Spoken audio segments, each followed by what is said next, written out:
welcome to my studio. Today I'm going to be working on this Maine Coon cowboy cat doll. It's fully posable. It is made with Pro Sculpt and fur and love. Let's start on the armature first, and then we're going to make these adorable boots. And this is the armature for the doll. It's going to be a cat, a little cat cowboy doll, and he is the companion to these two fellas that we covered in the previous two videos. Okay, so we're going to talk about this armature a little bit, and I didn't want to go into too much detail on how I made that exact armature because, as you can see from the photo here, it's missing the entire foot section of the wire. So I'm going to go back again here and make a new armature for another doll that I can use later. Now that one was approximately 5 inches tall. It actually lost the section that went into the boot, so its armature actually disappeared into the boot. But a regular doll would not have that happen. So what I usually do is I grab a measuring tape, and I figure I'm going to want a 6-inch doll here, and I lay my measuring tape out. Sorry about the noise of the wire. It's just how it is. And I'm going to calculate about a 1/2 inch for the foot, and I'm going to extend that past there, and then I'm going to come to 6 inches for this because we need that little wire at the top to be the neck. So this is kind of a precise thing. Now we're going to double that length. So I have 6.5 inches here. Let's see if I can show you. Oops, 6.5 inches. So we're going to need total length would be 13 inches. Okay, because each of these two wires are going to double back on itself. They're going to go up into the neck, and then they're going to double back. So I'm going to bend here just to mark it, and I'm going to cut that piece, and then I'm going to cut an identical piece to that.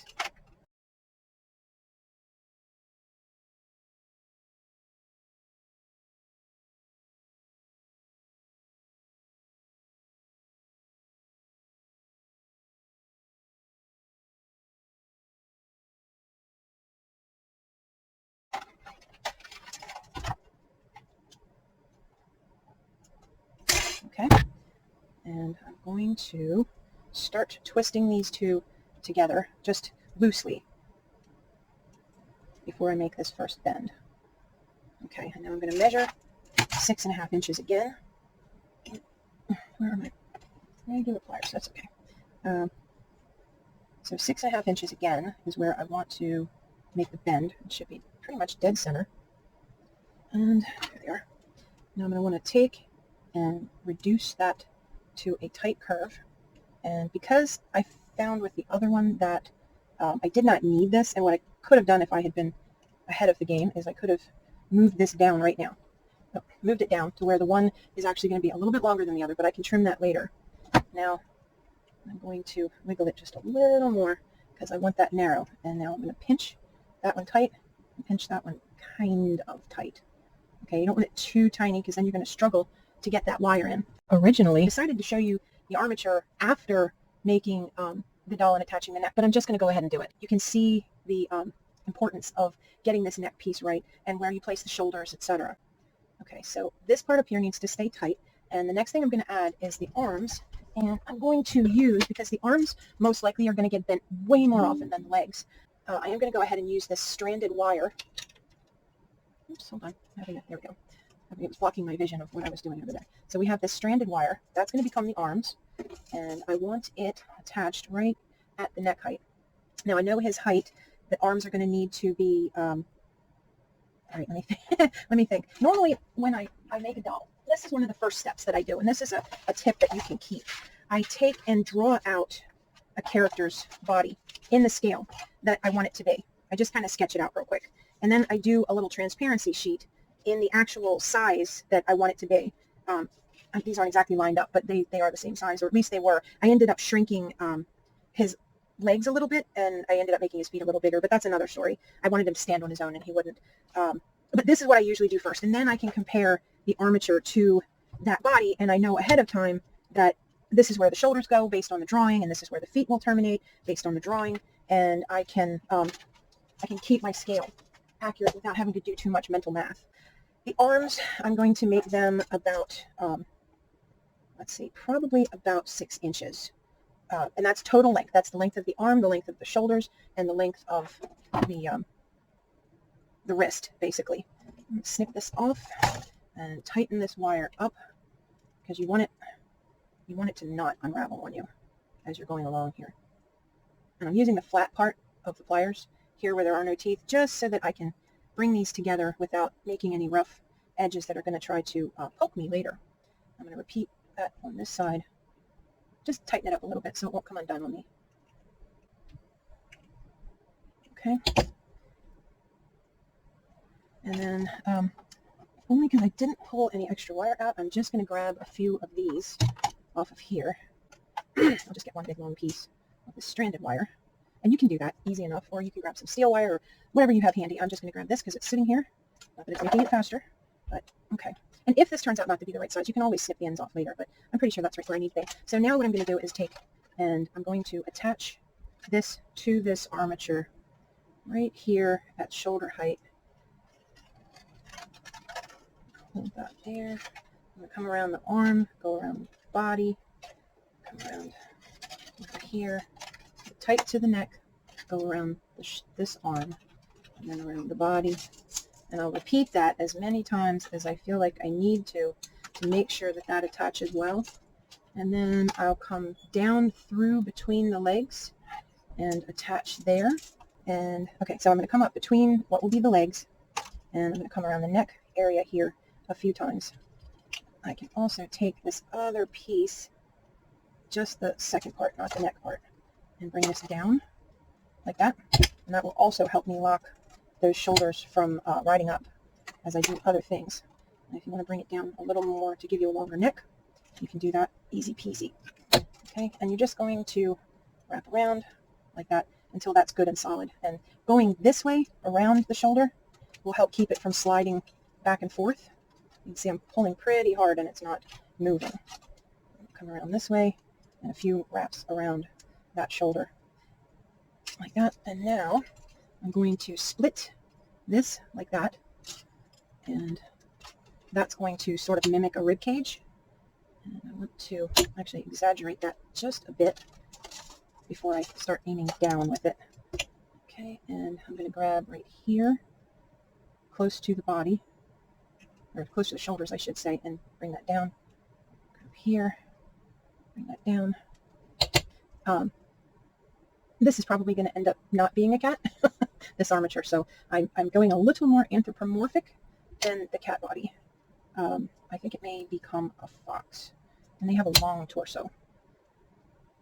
Okay, so now that I have that there, I don't want the hips to move back together, so I'm going to take another piece of wire, and I'm going to use a little bit thicker wire. Now this wire, I wish I knew where my wire gauge thing is. This wire, I believe, is about a 16. It might be a 12. It might be as thick as a 12, but I think it's a 16. And then this piece that I'm grabbing is much thinner. It's probably like an 18 or something in that range.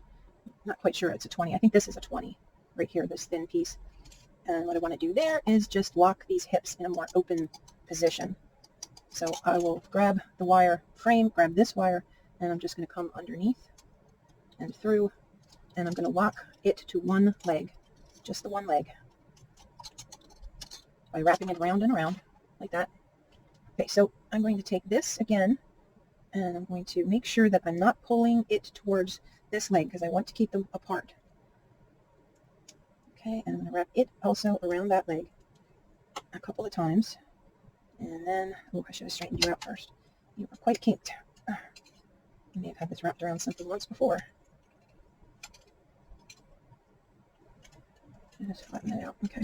And then I'm going to come back across here like this, wrap it around this side once, and go back over to the other side and wrap it again just to lock it over there. All right, and just crimp those together. This will also give me a place to attach the tail wire that I'm going to add in a minute. Okay, I don't think I need that piece, so I'm just going to nip that piece off. I think that's overkill. Okay, now I have more of this up here than I need, so I'm going to nip that off too. Go around the base of the neck here just for giggles, just to put it somewhere. Okay, so here we are. My legs are, oh wait, to do that until I twist the legs. Now I'm going to twist the legs a few more times, just to get them so they will not come undone. as I'm making other things on the doll. I hate to touch this wire with the crimped part of the pliers because it is notorious. At least these pliers are, I don't know. I had a pair of fiberglass coated ones that was for jewelry, and I guess I was just too aggressive with them because the little, I don't know if it was nylon or fiberglass or what it was on there, but it broke off. And I tried to crazy glue it back on and it did not work. So now I'm stuck with using these. Okay, that's pretty good. Just need a little bit of body there. Okay, and now I can go ahead and nip off that one little, that's going to go flying, hold on, extra piece of wire that is too much. Now this, I would then take and bend here to become a foot. This has more wire just to become the foot. Now this is because the way I make my dolls, I sculpt the foot right on the armature. When I first started making dolls, I would use like a tube and a rod, and I would sculpt the shoe on the tube, and then I would put it onto the doll by putting the rod into the tube, or vice versa, depending on how I was making that particular doll. And I ended up giving up on that because, one, I couldn't find the square tubes for a reasonable price, and I've tried all sorts of different things. There's okay, this is copper waterline, and you can cut pieces of this. There's a tool that, and just show you a picture of the tool, and you clamp it onto here, and the whole tool goes around and around, and it gives you a perfectly clean cut ready to go. The only problem with this is when you stick your wire into it with your foot attached, it ends up wanting to spin. It wants to spin in there. And you can crimp this. You can crimp this down on it, but it doesn't change that. Eventually, it could just slide right out, and your whole foot falls off. That is this armature. You will not have this extra ½ inch of material for the boots. You're going to cut that off clean, and make sure that whatever tool you use to make your hole in the boot is going to be about the same size as what your wire ends up looking like. Oh, the tail, my goodness.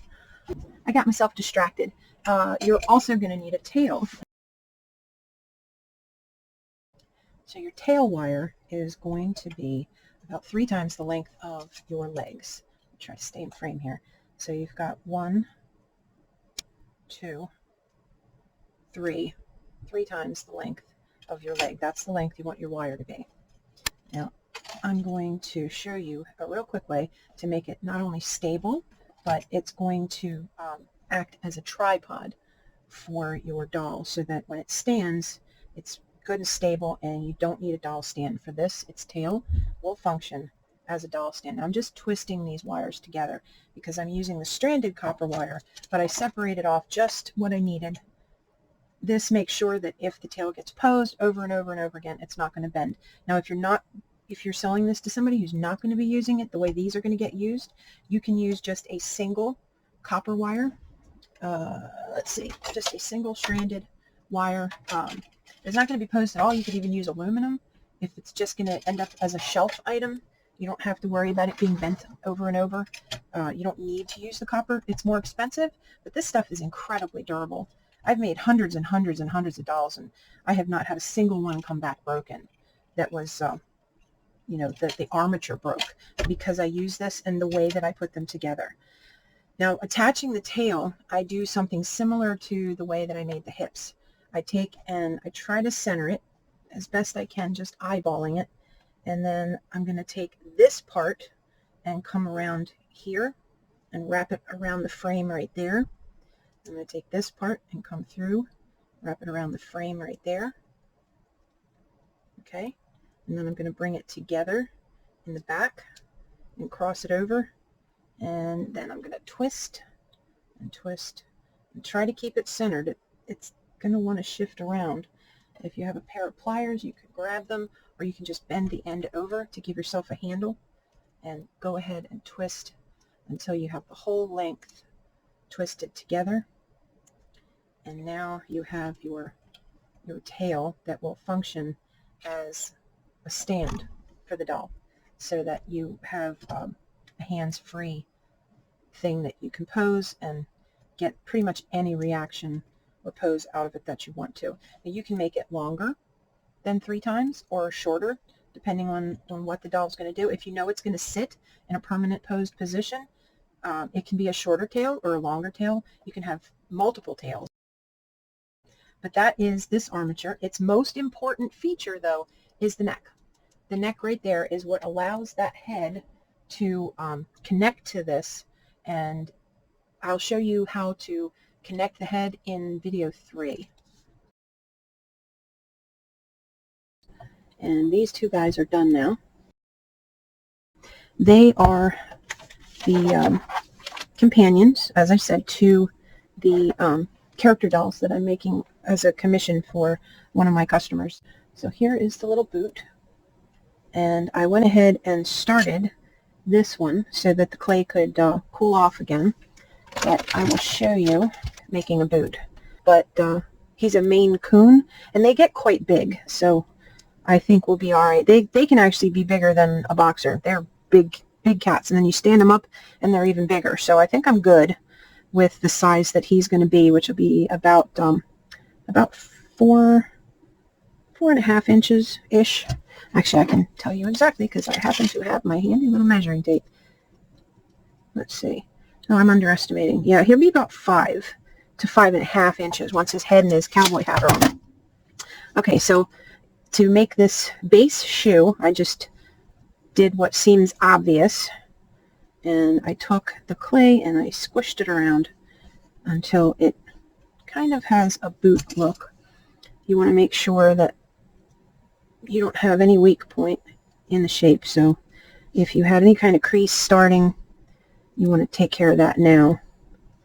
I am going to go ahead, like I did before, and poke my little starter hole because that gives me a handle to grab it. And you want to shape and form. Oh, I'm drifting out of camera. Hold on.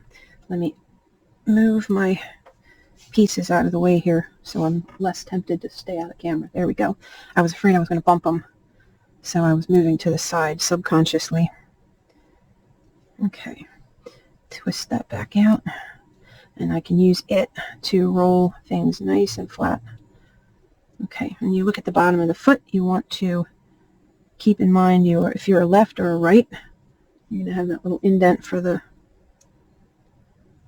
sole there, for the instep of the foot. And then the most important part is you need two the same size. So you want to compare your A boot to your B boot by sticking them together heel to heel. Now I can see that I have way more clay on this one than I need, so I'm just going to mark that off with my nail and grab my little tool that has a curved blade on it, and I'm going to nick that whole front off. Set that aside and re-round the front of that foot. The foot shape is pretty simple. The bone runs up at an angle on the front, so the shoe should as well. Cowboy boot does not have a point, but it is form-fitted to the foot. Sorry, I'm saying that wrong. Some cowboy boots do have a point, but this cowboy boot is not going to have a point like some other cowboy boots. Okay, it also has this stirrup kind of thing on the side that it's lower in the front, and then it comes up on both sides. I'm not sure what they call that, but the way I did that is I just put my tool in here like this, and I rolled it between my finger and the tool, and I just pull that clay up like that. Okay, and I'm going to set that aside. Oh no, I have to show you the sole. Now there's a sole on the shoe and a heel. So the easiest way to get the heel is to mark where you want the heel size to be and cut in a little bit like that, and then come at an angle on this side. Can you see it's at an angle? I guess you can't. I'll show you when I cut it, after I cut it. Cut in at an angle until you reach where you want the heel to stop, and just pull that piece out of there. Just like that. Okay. Oh, I pushed that pushed that stick in too far, and I have a hole. But that's easy to fix. The hole came all the way down, almost flush to the bottom. Okay. Again, I am using COSCLAY Soft, and it is fairy light color.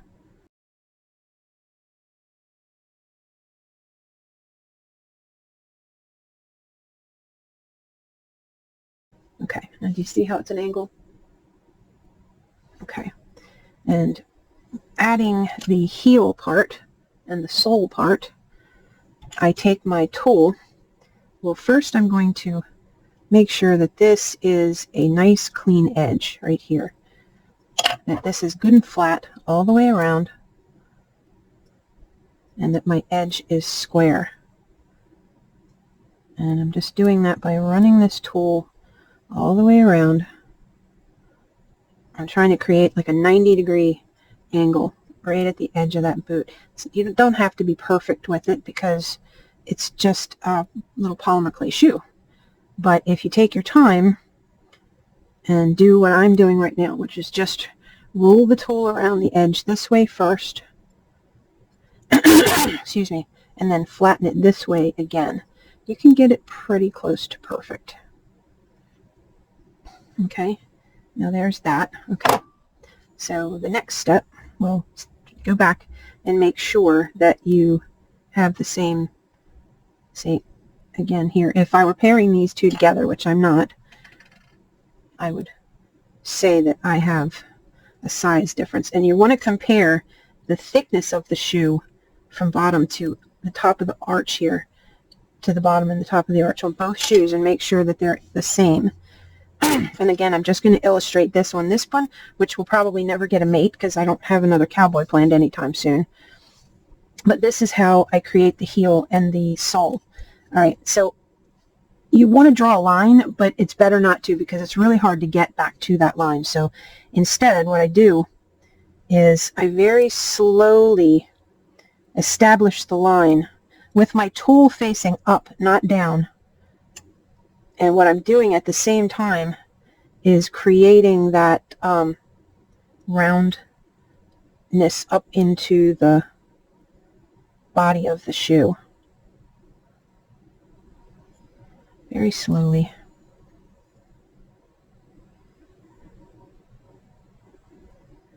Very slowly go around. You can readjust the angle of the tool if need be.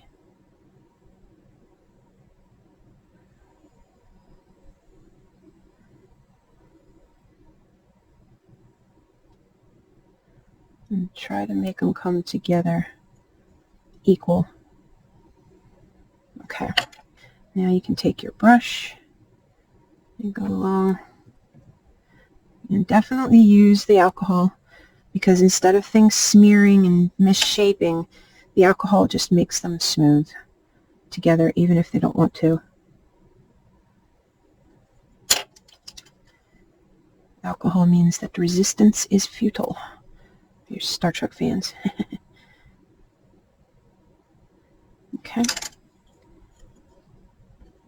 Now, I'm going to take this clay here and just sort of round it away from, oops, I got clay stuck on there. Hold on. Clean that off. Round it away from the sole.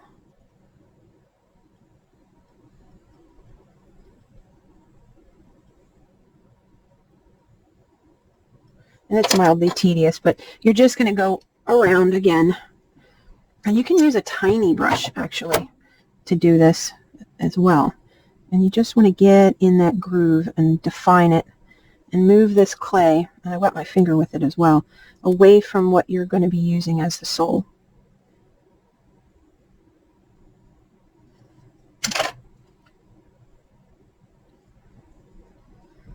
And make sure things are staying square, because they will want to change. Okay, now this boot would be a shorter boot, but if you need it longer, just kind of grab it and pull it up. Okay, so there's that. But who knows, I might go ahead and bake that and make a pair out of it later. Although I think I'd probably crop it off and maybe make it like a elf boot or a Santa boot over a cowboy boot. Okay, but these two I had already made a matched pair. and they are already a left and a right. Okay, just going to make that instep a little more obvious. And I'm just doing that with this little tool. Okay. Now this has already had overnight to cool. Oops, move the finished one again so it doesn't encourage me to go out of square with the camera. All right. I'm going to come back real quick, square off this heel and the sole. Okay, got a pretty good bottom going there. And again, this is an accessory boot, an accessory doll rather, so it does not have to be super, super detailed, but I would like him to be because I know he's going to be photographed. So what I did was I had this cool texture sheet. I have no idea where it came from exactly, but I needed something with sort of a Western look to it, and I went and cut one of these little patterned squares out with my, I think they call those dikes, they're electrical wire cutter. Okay, and I used it for the fancy pattern on the side of the boot that you can see there. But before I get there, and that'll stand out a little more once it's painted, because the darker paint will go in those grooves, and then the lighter paint will bring out the detail. Okay, so the boot has a stitched detail where a layer of leather is laid over top of the bottom layer of leather. So I'm going to go ahead and show you that. Now it comes across the heel like this. Now it's underneath this detail, so I'm going to bring it around here. And it's more that I'm pushing the clay above the line than below the line. I'm pushing the clay back so that that part sticks up. Okay, I hope you can see what I'm doing. It's hard to hold on to it without getting in the way, but that's why I have two camera angles. Okay, and also with the COSCLAY, you want to have a light touch if you can help it, so that the the clay doesn't heat up too much, because then it gets soft and sticky and doesn't want to behave. But the other thing you can do if it starts to do that, get sticky, I mean, is just put a little bit of talc powder on it. Then it stops sticking to your fingers and the tool. It's sticking to my fingers, that's the biggest problem. Just a little bit, just so I'm not sticky anymore. There we go, that's better. Hard to hold on to it when it's wanting to stick to you. Okay, so you want to compare your detail on the first one to the second one. So there is a divide line that goes right up the side of the boot. Now that I have that line going that way established, it goes straight up to the top here. And it is where two pieces of leather are sewn together. So there's two of them, which indicates what would be a raised leather piece on the boot. And then up here, I'm making an indent with this tool where that piece is going to get added in a little bit. Okay, these are just landmarks, just like when I sculpt a face. I'm just making these landmarks. Okay, now this comes this way, and it scoops down and up the front of the boot.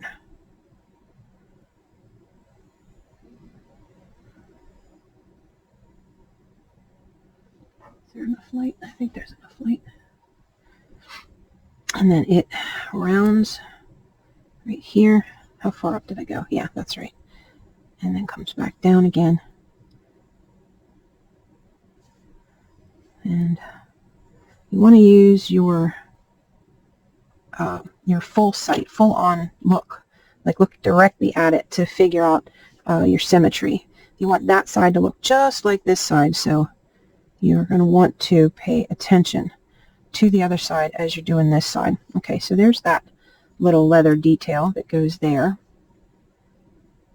And it is stitched also, so you can make a little additional line going around, and I just kind of henpeck, tap, tap, tap, whatever you want to call it, that second line with the tool so that I get that looks like it was stitched effect. You can use a smaller tool if the boot is like a major part of the design and really go nuts with the detail if you want to. But make sure you do the whole thing in one go. So if you're counting on remembering that you have to go back, believe me, it's way too easy to forget a section, and then you bake it and you're like, oh no, and you're trying to figure out how to use a Dremel to mimic it, or paint to mimic what you forgot to do with the tool. Okay, and smoothness on leather is important, so I am trying to get back in there and remove my tool marks if I can. I mean, leather's pretty smooth, so I want to try to make it look like leather. I mean, it'll have some texture. I'm not saying it has to be like glass smooth.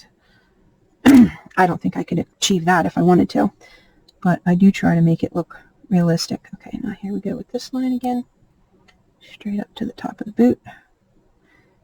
Another one right beside it. Straight up. Make my divot, and the divot is a little bit bigger than the width of that sewn line. So, okay, now I'm going to make 2 little tabs, the ones you'd grab onto to pull your boot up. Okay, they need to be thin and skinny. Now the thin is easy. You can just lay it out and smush it. Narrow, I find a tweezer comes in handy for the narrow. You can just pinch it in and pull, especially once it goes on there. Okay, I'm going to cut my tab about that long. Try that up. Oh, might as well make them both at the same time. Okay, I'm going to get one from that end this time, because that's nice and rounded already. Okay. Oh, well, I think I drifted out of camera on that, didn't I? Keep it in the little square. Gotcha. Okay, so yeah, I just made a long tube and stretched it out, and then you want to cut it to the length that you want it to be. This part's pretty simple. Little cowboy boot. And set that into that groove. And you can put some TLS if you have clay that likes to release little parts like that. But this, when it's real sticky like this, I don't use... Oh, you know what though? I did talc this, didn't I? Nope, see, it's good and stuck. This side I can see the talc, so I may go ahead and put a little dab of this on there. The talc is going to work like a release agent, which will mean that could break off easy later on. So keep that in mind too when you're doing whatever you're doing. Okay, you get on in there. Okay, that lid back on. Very quick, little cowboy boot. I think we're 25 minutes for the first one. Get that stuck real good, and do a stitch type line again around this, because they are stitched, and then they have another stitch there. Put your finger behind the clay, if not it'll collapse.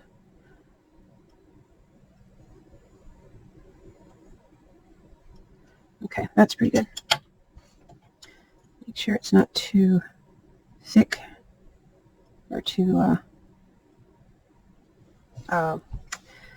tall. Well, it'll be on the other side of the very hairy leg, so it's not too big a deal. Now this one, the armature is going to go in there, and then its legs are going to be wrapped in a fur material. Actually, they're going to be made of a fur material that's kind of on the long side, because the cat is, like I said, a Maine Coon. Okay, so what I did on the other boot was I took this little half sun shaped thing, and where's my, it wasn't that one, it was this one. stick that back in there just to give me a handle to put back pressure without misshaping. And I lined it up with, and you can use leather stamp tools for this too. I have a set of them, but for some reason I couldn't find them. But there's usually like a little sunburst or something like that in your leather stamps that you could grab out and use. 1 and 2. You know what? I'm thinking that boot must be a little taller. No, I just started it too low, but that's okay. I said it's, and if you put it on and it doesn't finish the detail, do not try to use the stamp again. Just go back with another tool and just finish that rounded detail yourself. Okay. And I should have started it higher, and I didn't, so I'm going to start with the low one this time. Oops, get over there. There we go. I got right in that corner, didn't it? Okay, and now you. Okay, release. Oh, sticky. Sticky clay. Okay, and repeat on the other side. And try to use the stick and the edge of the shoe where there's less detail to give back pressure, so you don't just mess up all the work you just did on the other side.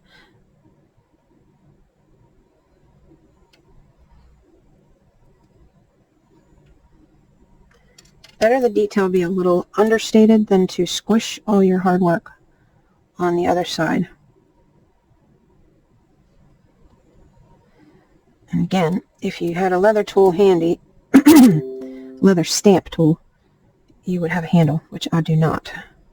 Alright, that's going to have to... I must have made the tab longer on this one, or maybe I made the stitch line higher, because there was plenty of room for 2 on the other one.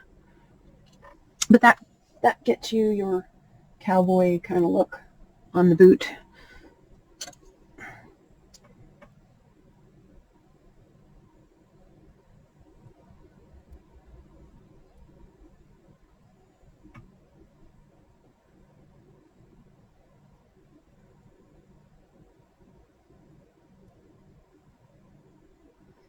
Definitely good.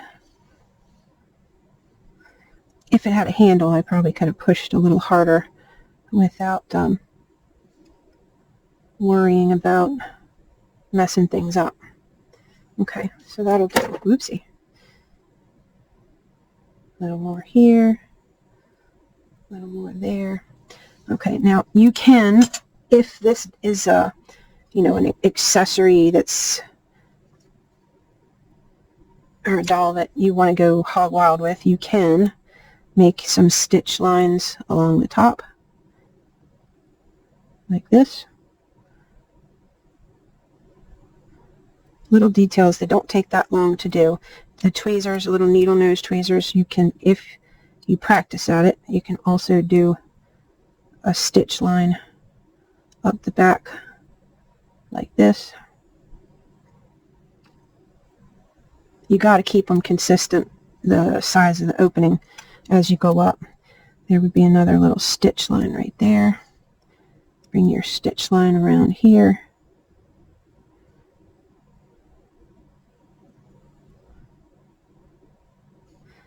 Okay, that's pretty much it for the boot.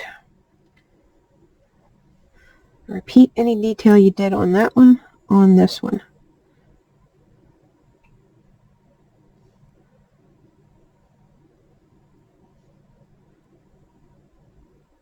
Always be mindful where your thumb is and your finger, because you don't want to ruin all that detail work you just did because your hand is touching the surface.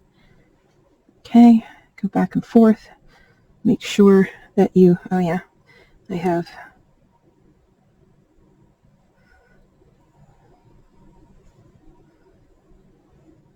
I'm using the tweezers because it was a handy tool at the time.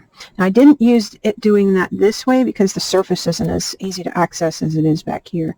But you can do this on both if you can hold them the exact distance apart.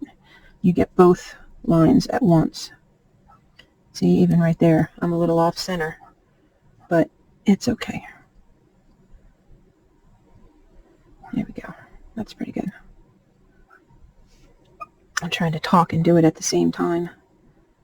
Okay, stitches, stitches. Just taking that extra second. I already have that stitch line. Okay. Now, the top of the shoe always has a little ornamental detail. And the boot that I was looking at online had some, I guess it's box stitching across here that was just kind of sewn in a square. And then it had a fancy little swirly flower type stitch across the front of the shoe, which I'm just going to use one of those. And then bring these two designs sort of together with one stitch line.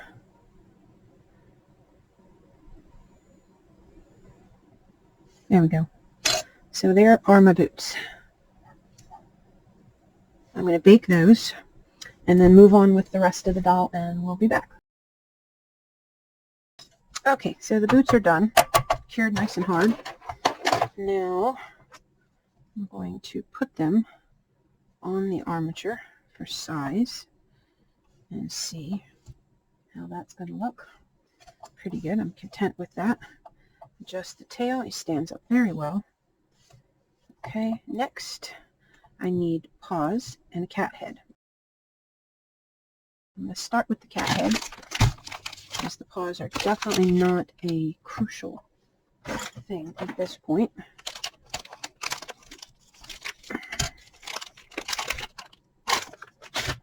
Okay, and I'm going to bring up some pictures here and put them on the screen for you, so you see what I'm looking at. Okay, I think we got it now. This is going to be a pretty good size head, and I really don't want it huge and heavy, so I'm going to use a little foil ball just to make sure this guy is not tremendously top heavy.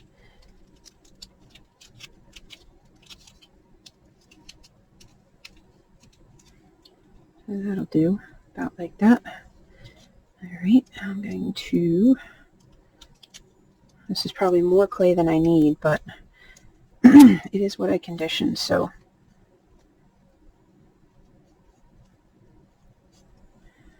and if your surface is clean, you can roll it on the surface, and that'll help get rid of a whole bunch of flaws that you might otherwise be working with. I didn't do it over here because of the paint that's on there, which I guess I should just go ahead and get rid of real quick. I'm just grabbing one of these because it's handy, and it dissolves the paint very quickly. Also, we'll get rid of any clay residue that might have been there. I guess I should have done that off camera, huh? Alright, wipe that off nice and clean. Okay. Okay, so their head is definitely wider. The face is shorter across the muzzle. And I'm going to do most of this just with my fingers. Bring out their muzzle, the kitty's little nose here.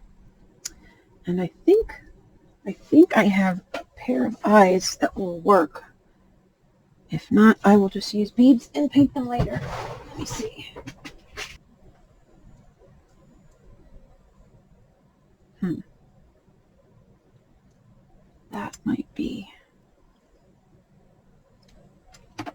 That might be the one.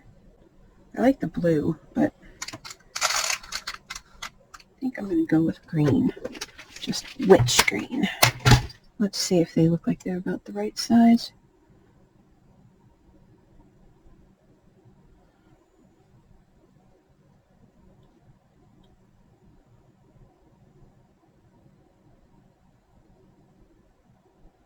I'm just going to leave them in as a placeholder for now while I decide. Okay. So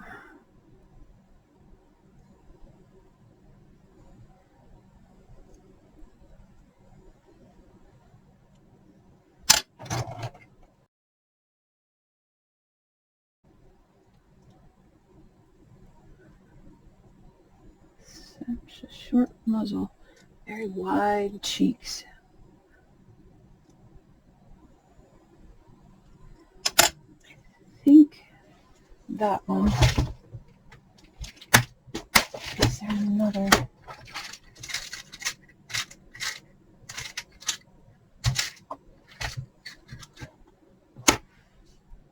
Way too big. That's going to look cartoony. Yeah, we'll definitely go with the smaller one. Okay, and I'm thinking that one. Well, maybe. Let's see.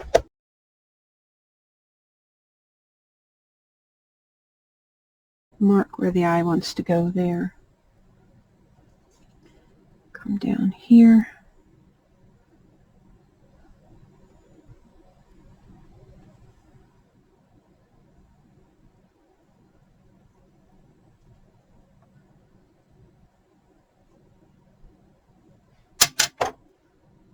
Way cartoony big. Okay, so way too big.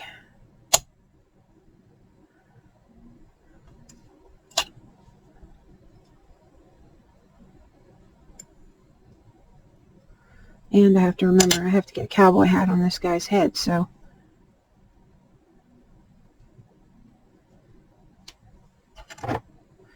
alright, and the lower part of the face is going to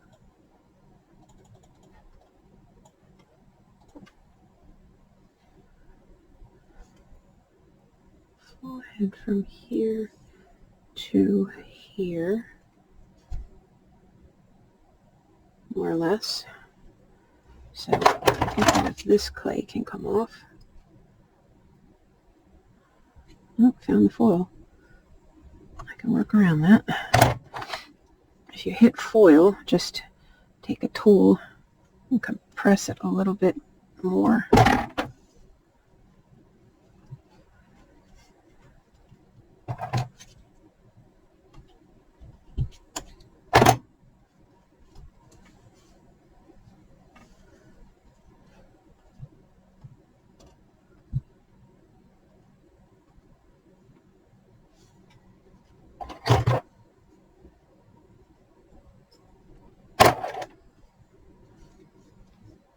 All of this is just to try to get an idea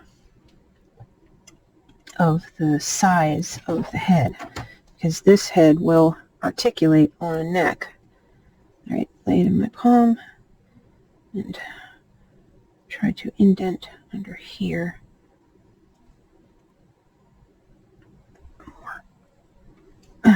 Where the neck will pivot.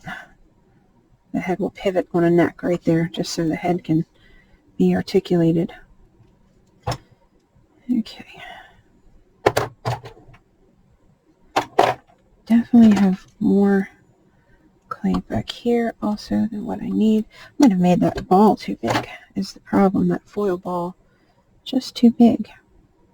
But we shall see. I may have to flock this head. Okay, and I need a smaller stylus closer to that size.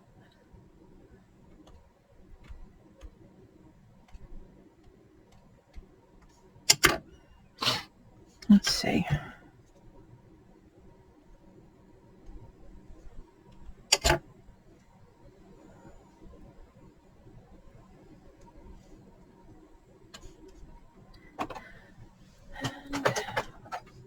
The knit and purl tool lets me put even pressure on that eye, pushing it in. Oh, went in a little crooked, didn't it? Go in through the back, push it back out if it does that. Go in through the back, push it back out if it does that.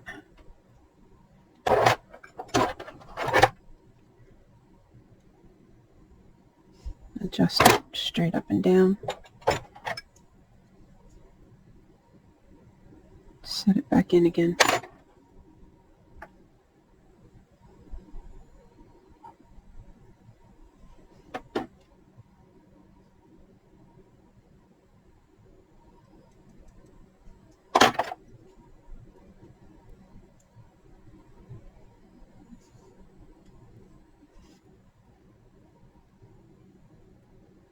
You want to make sure that they're straight, level this way, and that they're also the same depth in the head. If you get that bit right now, then you'll have a lot less struggle with it later. Okay. Now we have to flatten the front a little bit because they have a pretty flat face as far as the planes of the face go. And bring that little nose forward a hair. All right, and then bring the sides down here. Establish the nose more. Soften that line. It's too hard. They have really big cheeks, like really, really big cheeks. I probably took too much clay away on the side here. This is huge cheek, this breed of cat.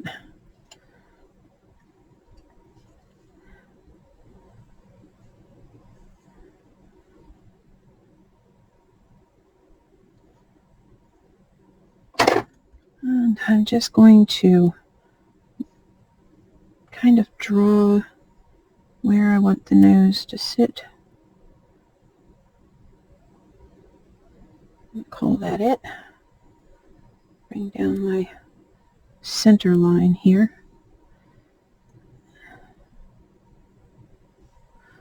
These are just establishing some landmarks where things are going to go. So as I try to sort out this face shape, I have a better idea where my clay needs to be.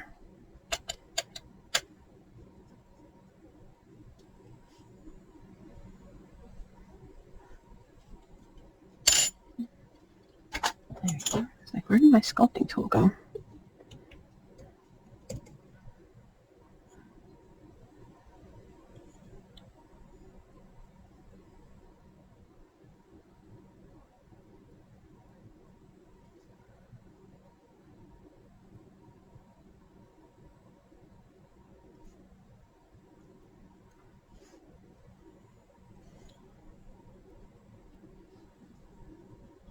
Oops, sorry. Oh, the camera moved. That's what happened.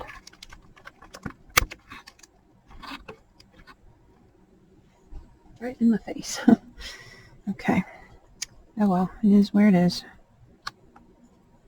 Hold on, I gotta stray hair here. Okay. And the brush.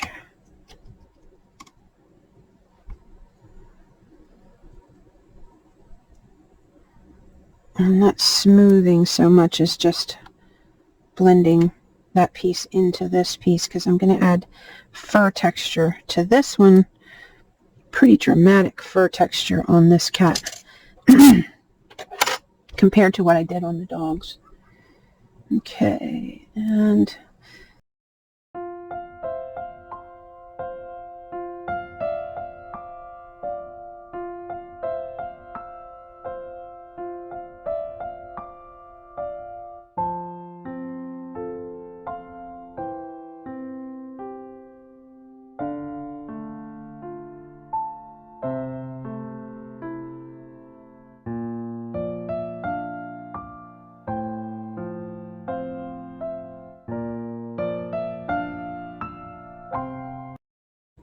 so their nose here, as per the profile view, has an underbite.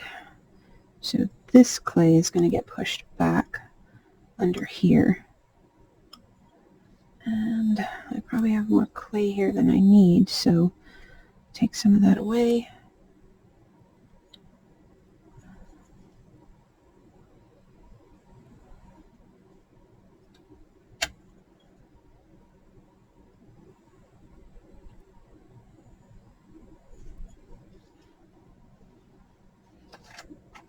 Okay.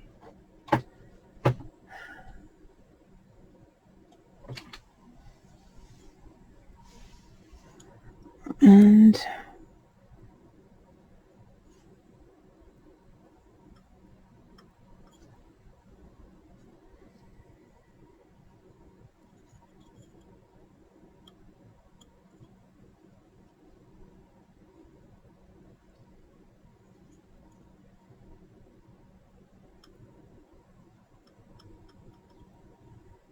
just working from the profile picture at the moment and trying to establish some of what I'm seeing. One thing I'm definitely seeing is there is either a thicker fur or there's muscle under the face here, below the eye.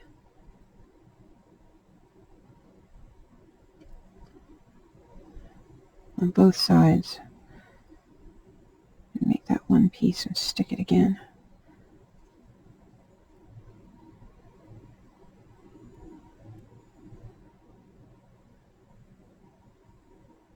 Okay.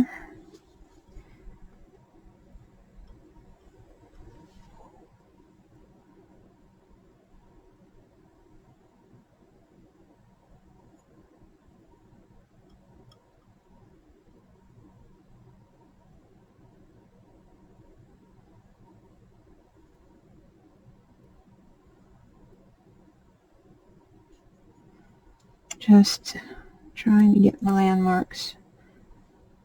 I'm going to need more clay under that eye, I can see. Just seaming this bit in and seeing how it looks before I decide if I need more.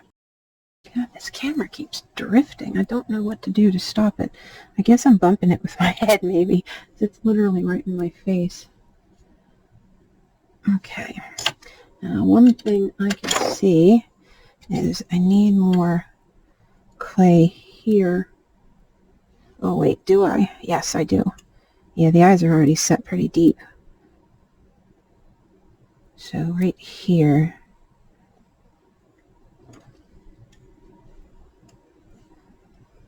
needs to come forward.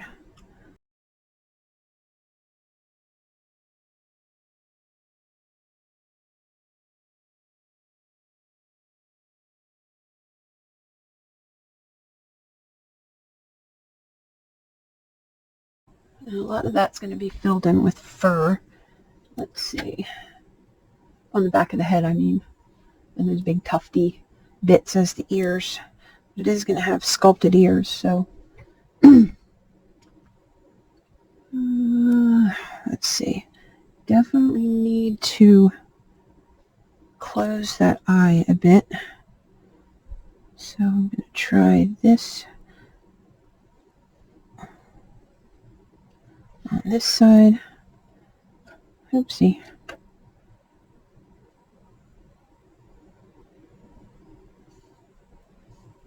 Nope.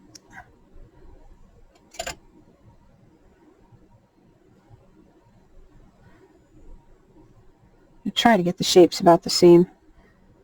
But I had more clay to begin with on this side, so I'm tinkering with it as I go, adding it.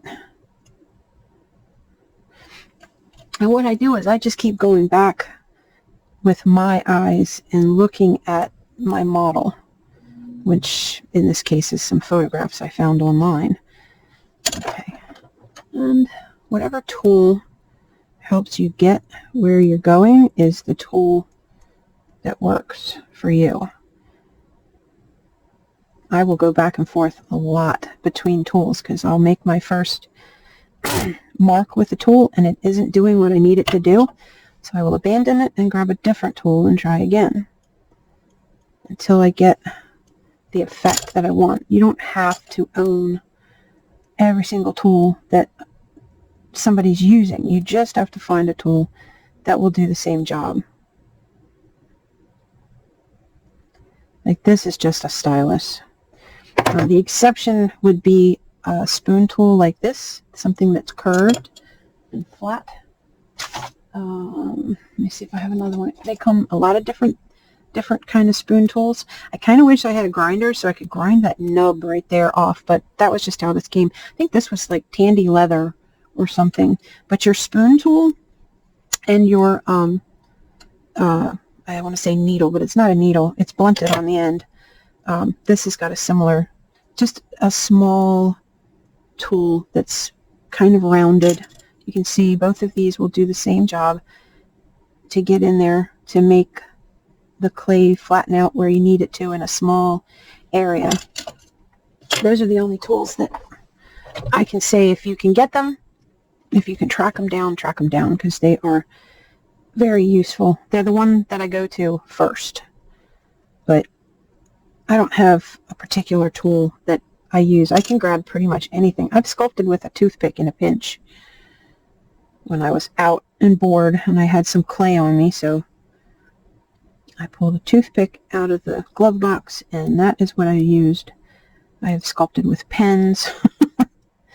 I've whittled my own tool out of a wooden dowel to mimic one of these when we were away at a show or whatever, and I had to fix something, and I just somehow managed to not bring any tools.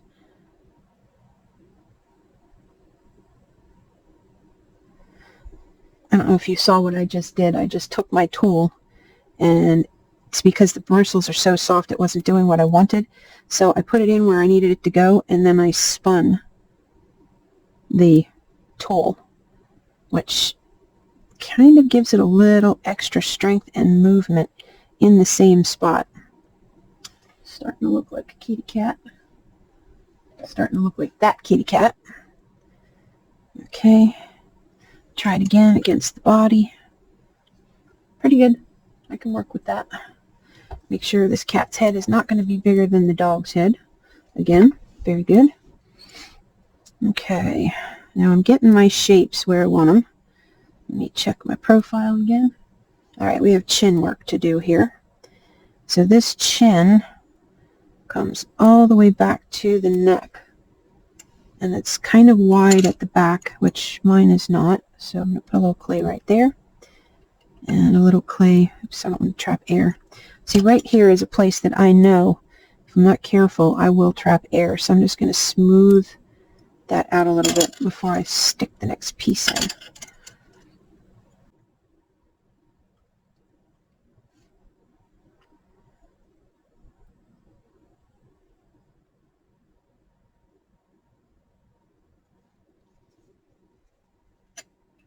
Okay. Now this kitty's face,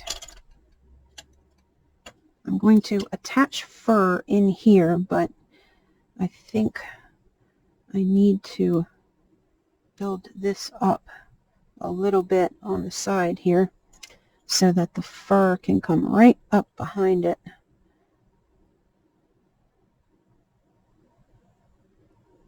Kind of like I did with the leg here.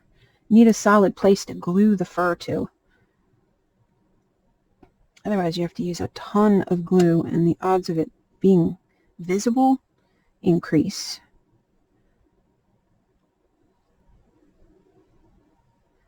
Okay, still just getting my shapes the way I want them. And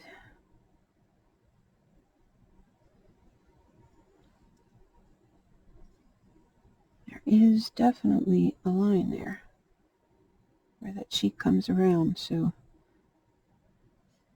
and I'm going to smooth all of this before I add the fur texture, because I'm trying to keep it even when I go do the fur texture. Get rid of your imperfections in your surface before you start texturing. And again, this is a cartoon cat, so I don't want to go overboard making it realistic. I backed off a little bit more on this one by not doing the texture, and I immediately regretted it. So with this one, I gave it a little bit more texture because I had to do all of these little fat rolls to get the breed, and just the fat roll, I didn't like how it looked, and I knew it was going to look off with the paint job, so I went ahead and added just some real simple, stiff bristle brush marks. That is illustrated in the video of this dog, which I could let these 3 flow together into one video, but I think instead there'll be 3 separate ones. Oh, you're going to be cute. I like you. Okay, there's very serious look on their face. Now, that could be because the cat's annoyed with the photographer wanting to take his picture. Okay. Now, I definitely need a little bit more angle here, and bring some of this clay in here so it has angle on this side of the eye as well. There's like an angle, oh nuts, fingernail mark. There's an angle on the side of the eye there, which could just be this cheek muscle lifting up. But I may have to stick a little bit of clay in there. Now, I'm looking down the face, and I'm seeing that this side is still not as filled in as that side. You always want to keep things moving around. Just keep looking at it from all different angles, and then you will spot your differences in time to fix them before you bake it. Because once you bake it, that's it. You can add to it, but taking away is a real pain in the patookus. So, all right, right here I have too much. I'm going to flatten that out a little. This side is better.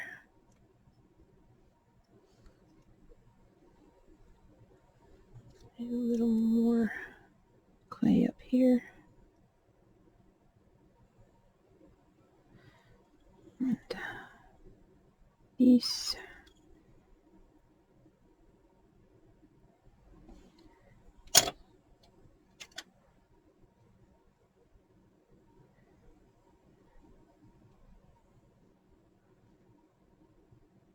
Just keep building it up. I don't like adding clay. I don't. But if you want a good representation of the character you're working on, sometimes you have to.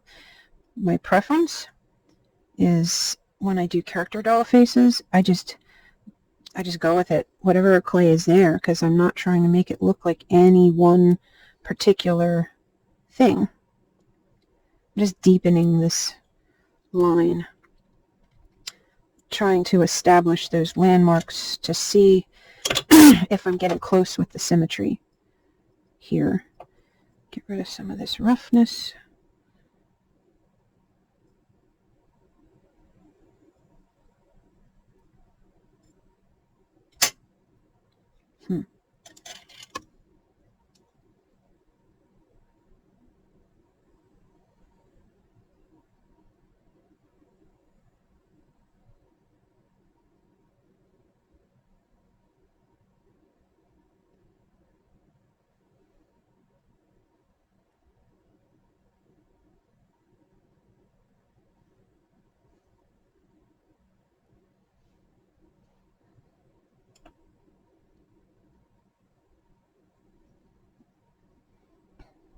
I keep going back to the rubbing alcohol, just because with this clay, it definitely makes the brush slide and smooth instead of grabbing and moving the clay around.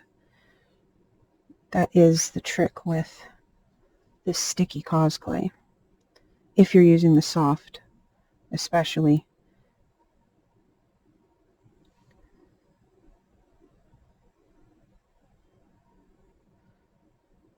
In some places, I'm not dragging the brush so much as pouncing, and that also allows me to reshape things without making dents or anything like that. Okay, back to the look of the profile.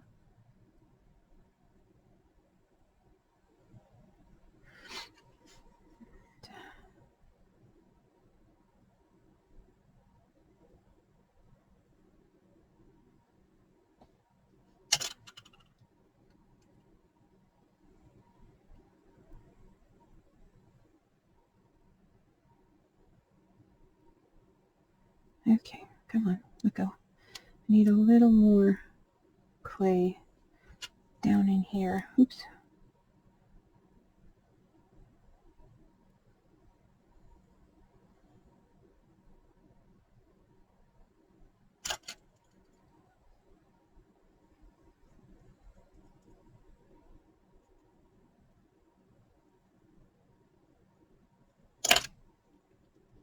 Yeah, that looks about right. Now, look at the profile of the eye itself. And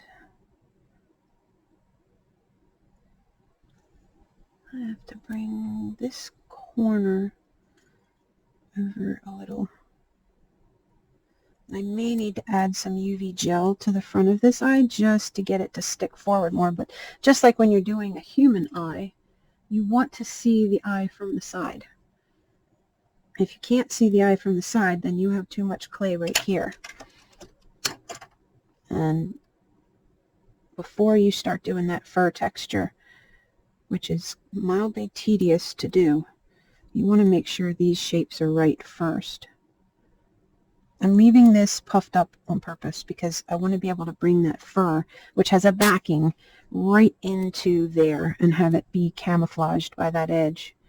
So I don't have to do too much flocking of the short hairs to bridge that gap. Okay, now this needs more clay right here.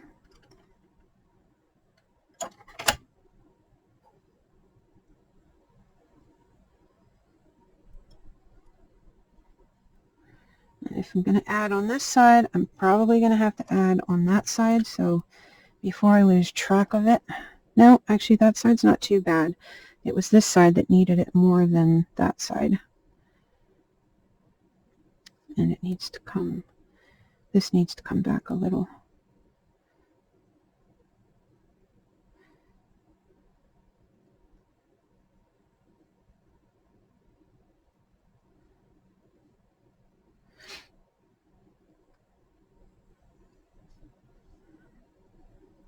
Now you got to watch around the eyes because you can end up creating an expression by moving those brows around that maybe you were not trying to make.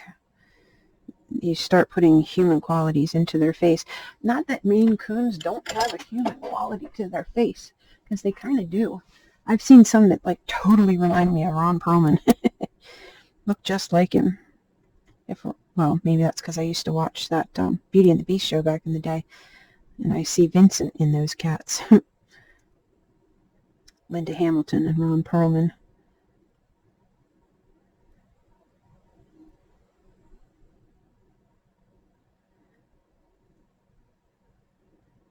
Okay, let's see.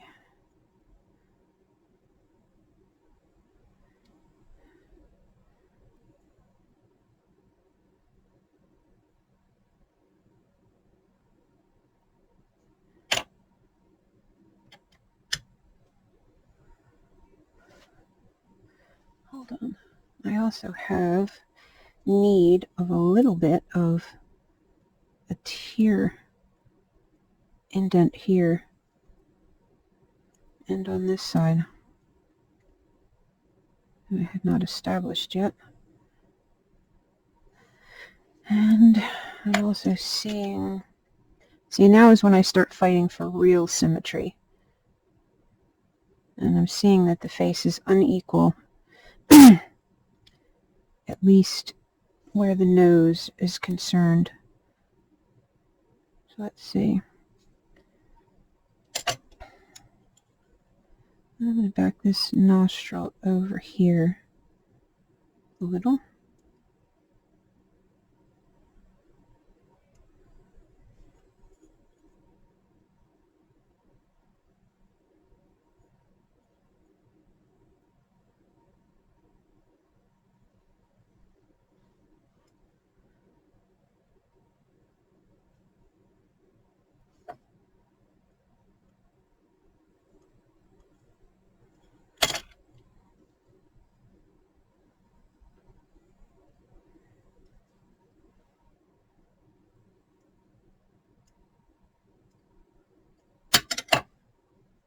Keep picking up little bits of clay there. Small brush, small brush, small brush. Alcohol. Let's come under here.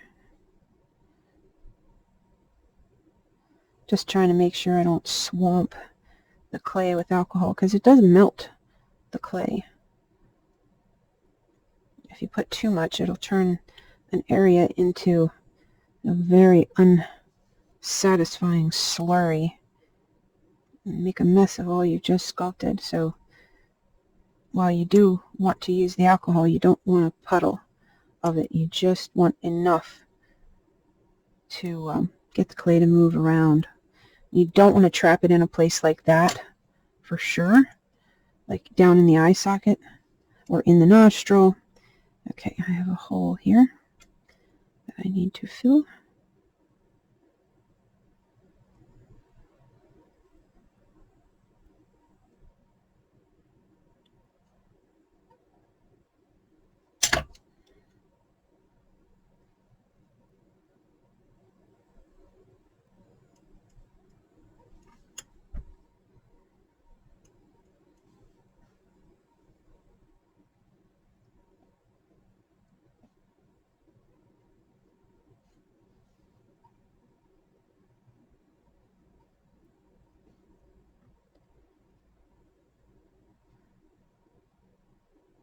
Now, if I'm going for a specific cat or a specific character, and it's meant to be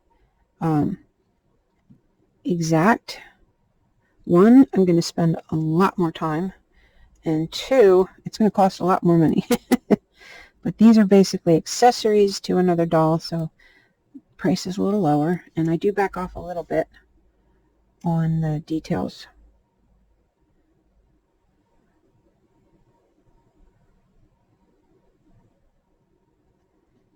Okay. And again, upside down, looking for symmetry.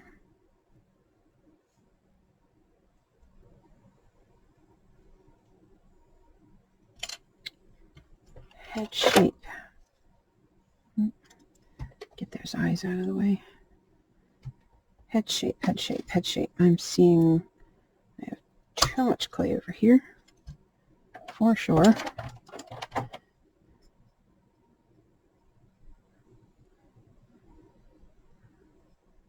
That hole right there was from when I pushed the eyeball out to recenter it. Or, yeah, it was crooked. Not straight up and down.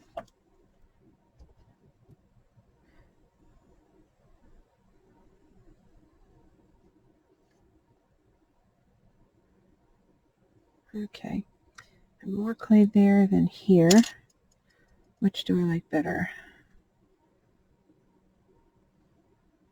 I think I like this side over here. That side. So I'm going to add more to this side to get them so they're closer to the seam.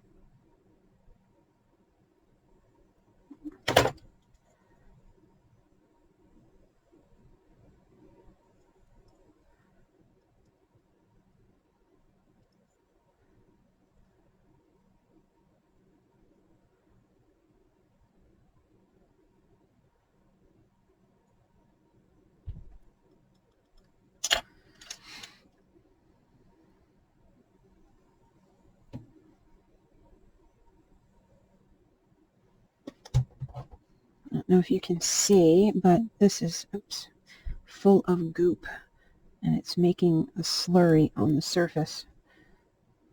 It's also starting to fill up my container over here with white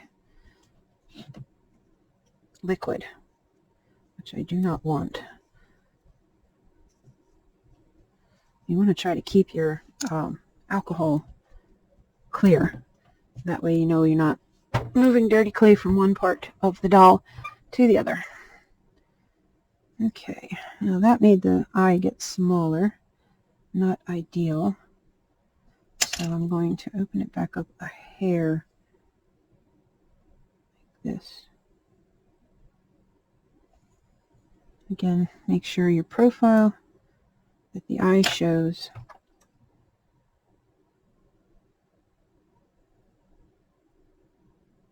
What is happening?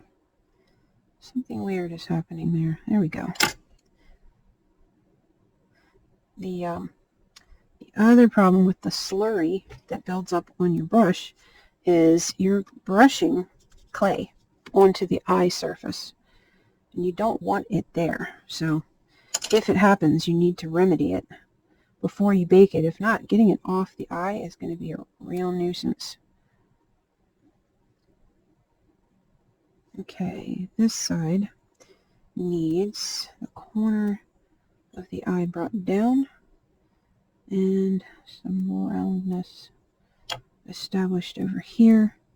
Also needs, oopsie, a little itsy bitsy bit of, hold on.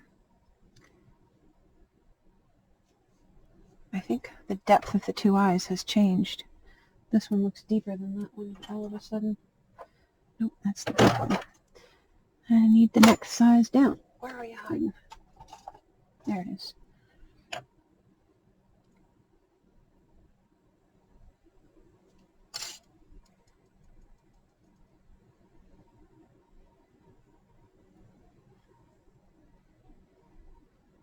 Yeah, that looks more like it.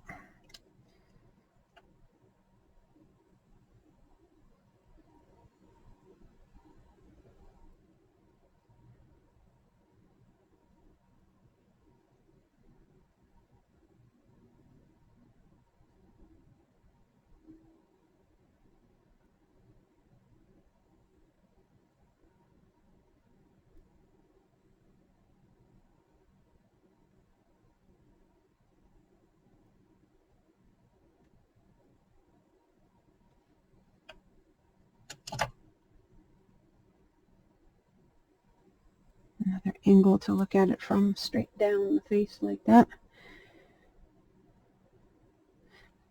This is the perfectionist in me. I know I need to stop, but that little voice in my head is like, wait, that's not right yet. Keep going. Oh, too much. Too much alcohol.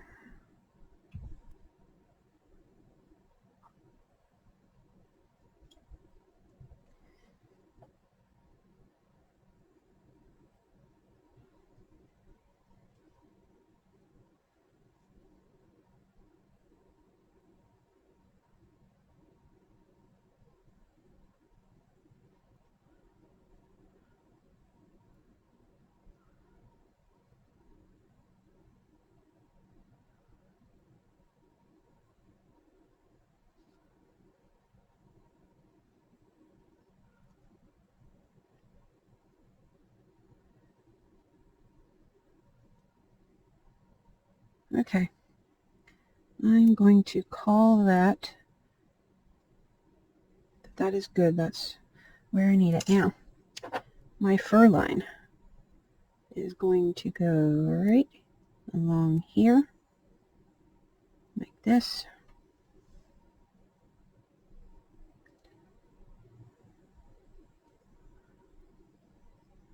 And this X-Acto tool is the exact right tool for this job.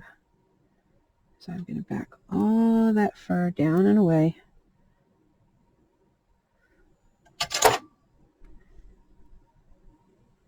Okay, now let's grab my,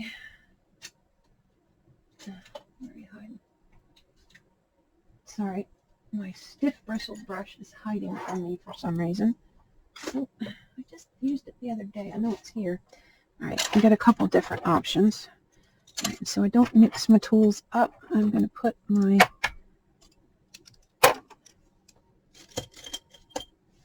other brushes away, my sculpting brushes. Move these out of the way for a minute. Okay.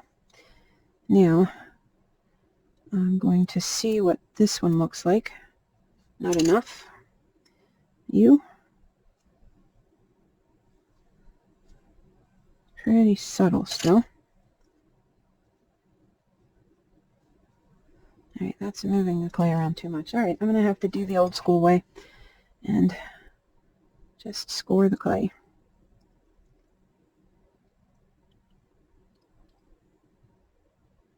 And you don't want to make long lines. You want to just little, I can't think of the right word for it.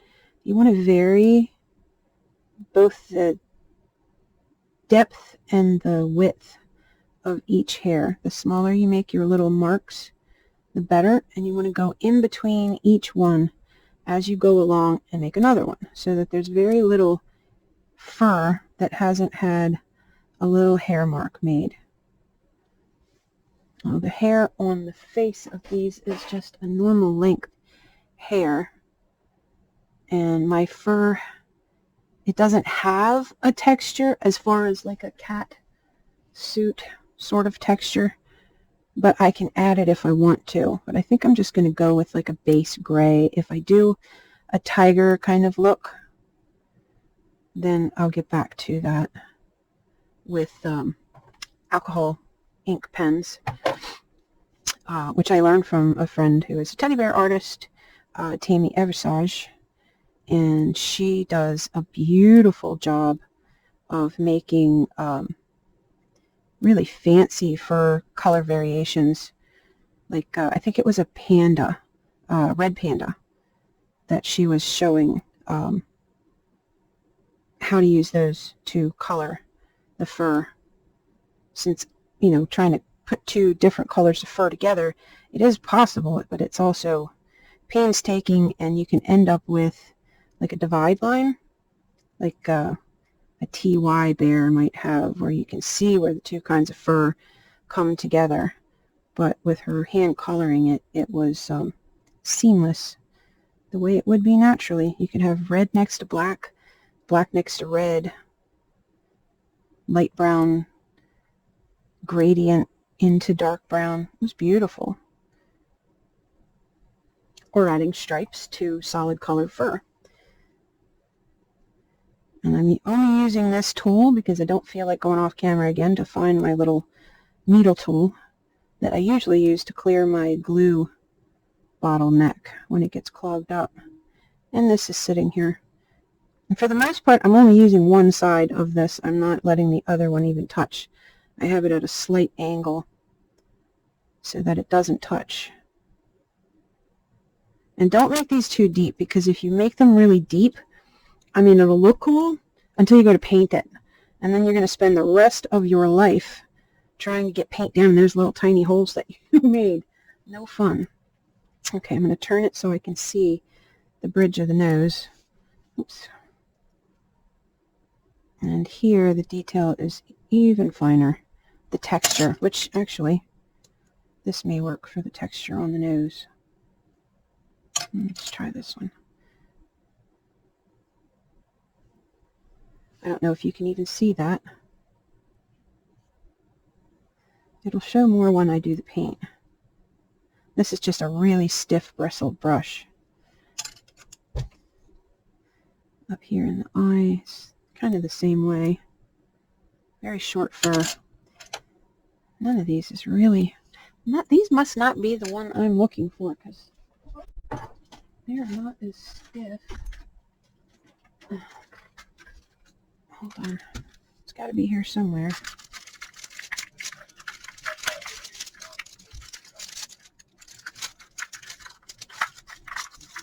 It is none of those.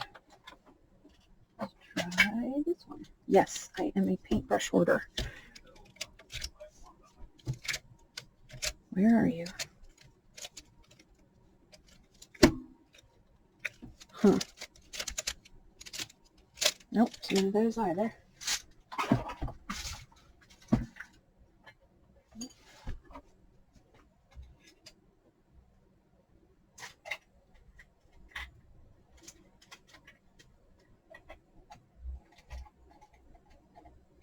Huh. Okay, I'm going to pause you. Okay, let's try again. I cannot find the brush I have used for years for texture.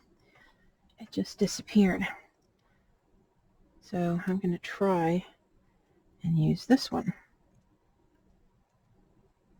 And hopefully I will get a believable enough fur texture out of it for these little areas in here where it's not practical to try to use this tool on account of this tool is, let's see. All right, so the fur pattern runs this way. On account of this tool, we'll make too deep a mark, and those hairs up in there are super, super short and fine. And then they get gradually bigger and coarser as it moves away from the eye. Oops, that was a deep one. Don't want deep, deep, deep. And your fur texture is going to change as you come around the face here. It changes direction on you, actually.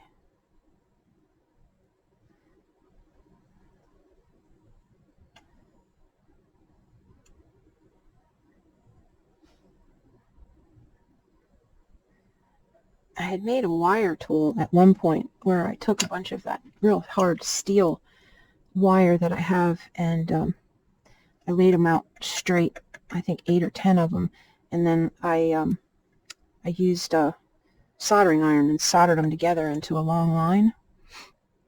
I laid them into the solder as I went along.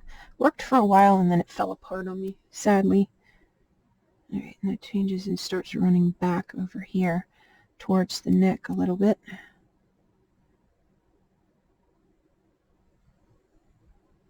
And right now I'm using both. I change directions.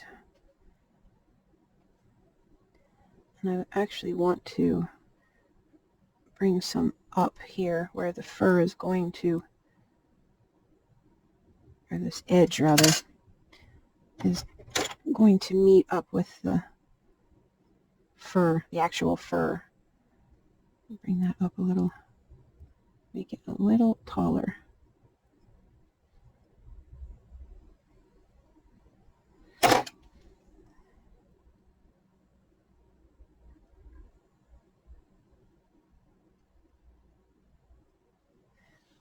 As they have lovely long fur on the sides here.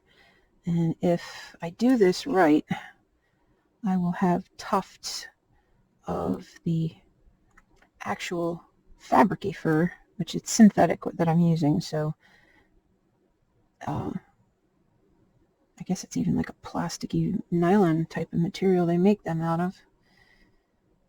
Okay. And we're going down here towards the neck.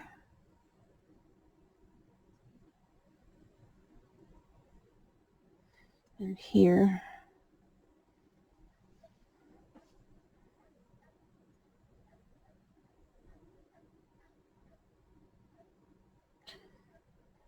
This is a little tedious to do, but it's because I want to keep these very shallow, these marks. The deeper they get, the harder they are to paint.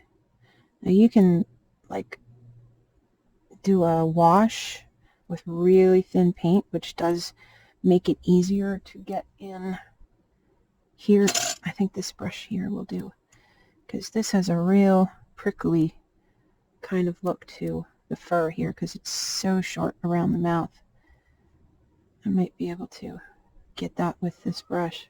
Yeah, that looks good. And here,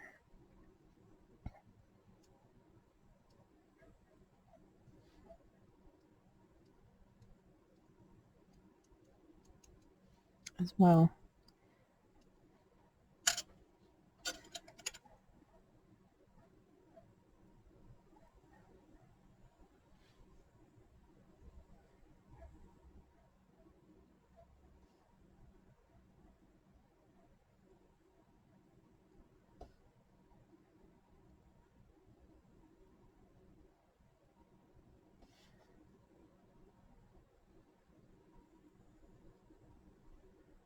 I'm really just making marks more so than like scratching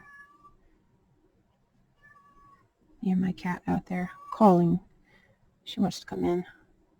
But I have enough fur problems in here as it is. From the fur I have to cut up for hair and other things without adding them in the mix.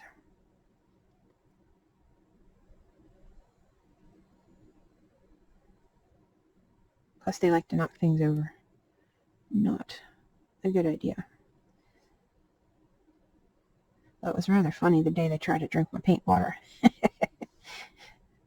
The look on that cat's face, she's like, "Oh, what is that smell?" It's like, well, don't drink the paint water then, silly goose. Okay, yeah, I don't hate that.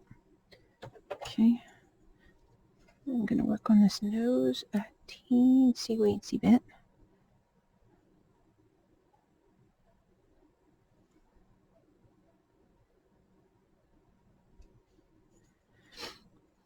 And it's the light, but it looks like it's one blue eye and one green eye right now. Okay, so and these all pretty much run in the same direction, so any tool will work for this little part of the mouth. But a single one would be better. Let's try this. I'm afraid I'm going to poke the upper part with the tool. Wide tool. Sorry if I'm bumping the camera with my head. Yeah, that's too wide. I don't like that. Back to the original.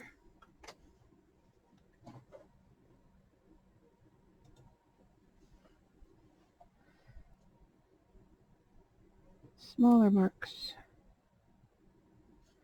You can even use a sewing needle or a straight pin. Makes a good tool as well. But I have carpal tunnel in both wrists. I think I've mentioned that before. And squeezing, like conditioning the clay even, sets it off something awful. So I try not to hold any tool that doesn't have a built-up handle. Otherwise it just causes me tremendous pain. My hands go numb.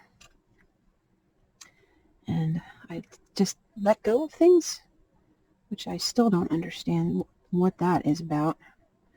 But if I try to, once it flares, if I try to hold on to something heavy, my hand will just let go of it. Drop stuff all the time when it's flared up. Okay, so I need something to mark that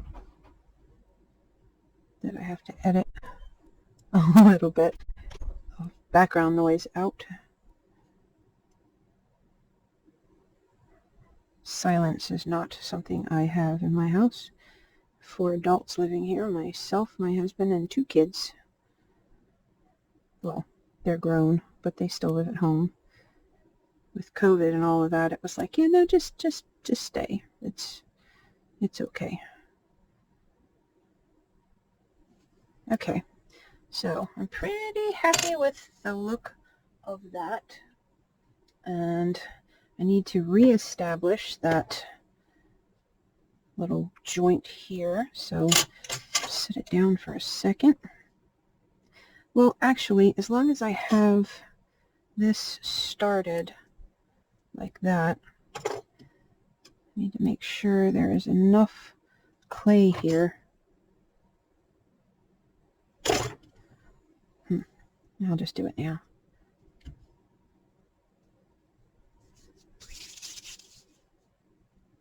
I'm going to push this like that and stick it on there. Again, place it in your palm, which is the squishiest thing you have available, and give that a little twist.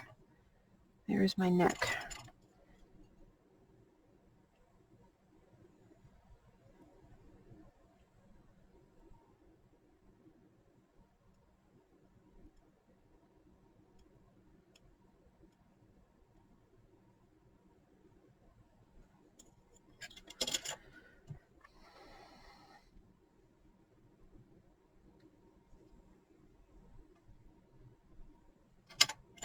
Now I don't need all of this clay, but I needed to establish that cup.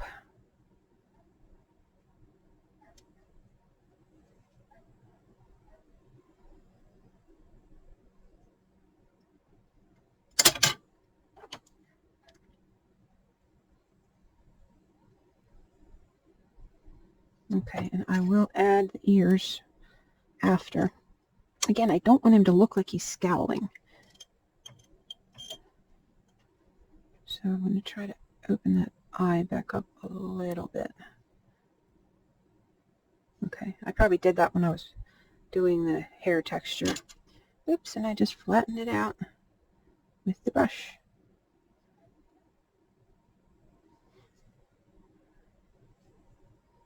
Okay, pretty good.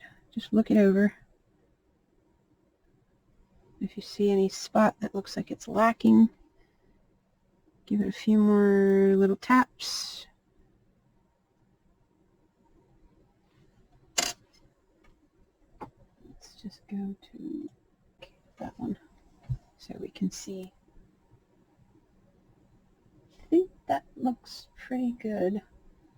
Now this neck here on the armature is going to have a corresponding little ball like this.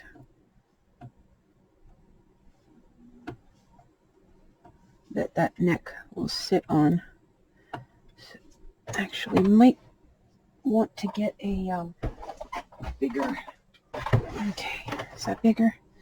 Yeah, even bigger.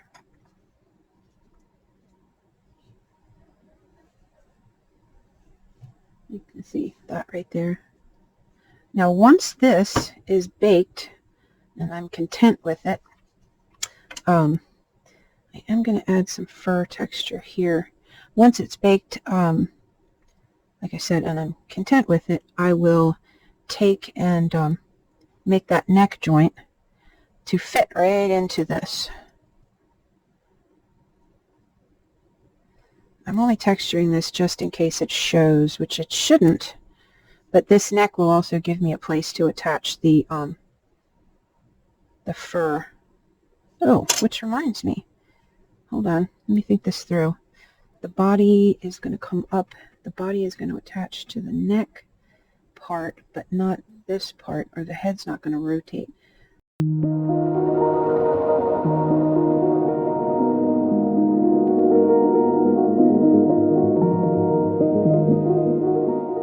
So the fur will stop at the neck and the head will, yeah, I'll just flock a little bit of fur onto this loose fur and glue it right to the neck. And that way, when it moves around, it'll hide that. Yeah, okay. Okay, so that's the plan. This needs to get baked, and this needs to have access right through the middle. This is going to be kind of a bead. All right, let me pull it off of there. It's going to be just like that, like a bead. And the reason for that is I have to go through here like this to get to this part here. I'll run a little wire through here, which I might need to amend that too. This will go on like that. This will go on like that. The head will be able to rotate on this. Need to make sure it's rounded.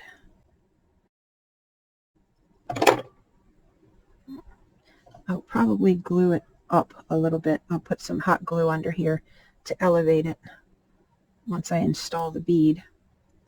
Make sure it fits in this joint. Yeah, that looks pretty good. Just roll it a little. Get it rounded.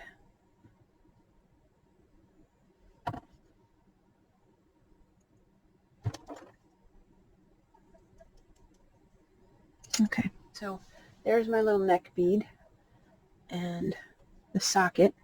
And from here, I'm going to take this little skinny knit and purl tool. I'm going to go through the top of the head here and out the very, very top. you got to go all the way through that aluminum foil and make a good hole. Okay, and then again, I'm going to angle that way. Nope, too far. That way. And my hand is not on the textured clay. It's back here because that's where I want it to come out.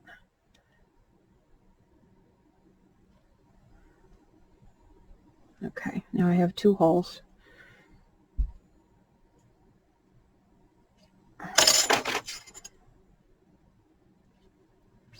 Make sure it's good size hole.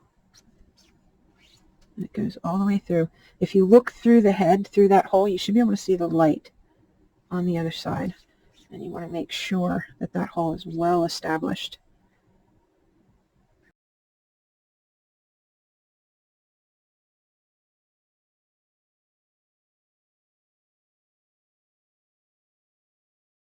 I need it to be out of the way. Bring it around the front there. All right, so that's better.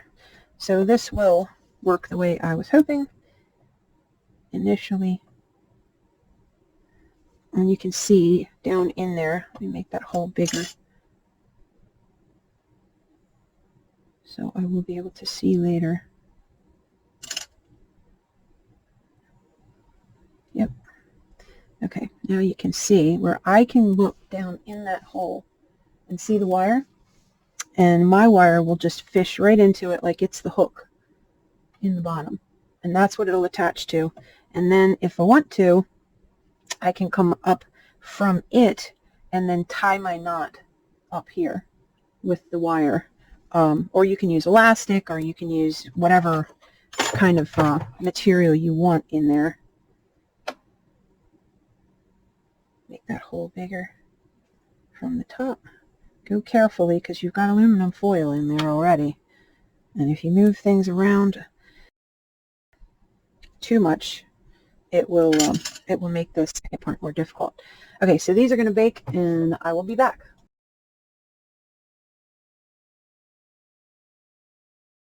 I'm going to sculpt the paws, add their fur texture, and then I'm going to glue the boots on, and we're going to take a little break because the glue smells terrible and we have to wait for it to cure.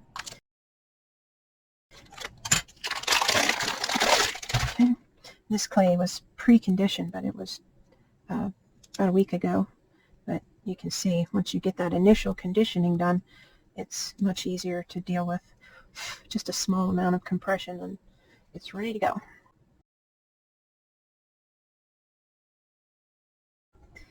I'm going to keep the shoes on even though they're not glued yet because it's going to help the stand while I do what I have to do with it.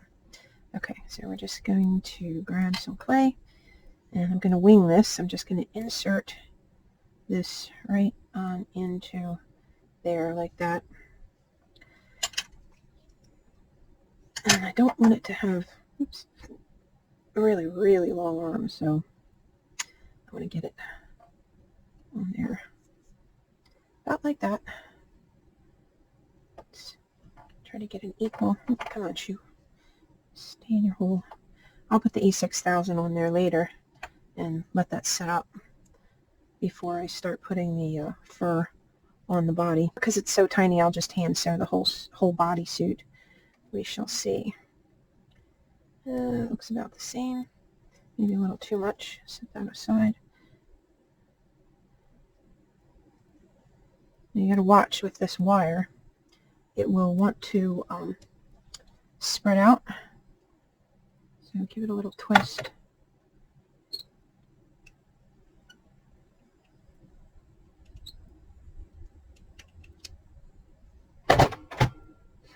That one in particular wants to keep falling off. Let's spread that wire here. Make it tighter in the hole. There we go.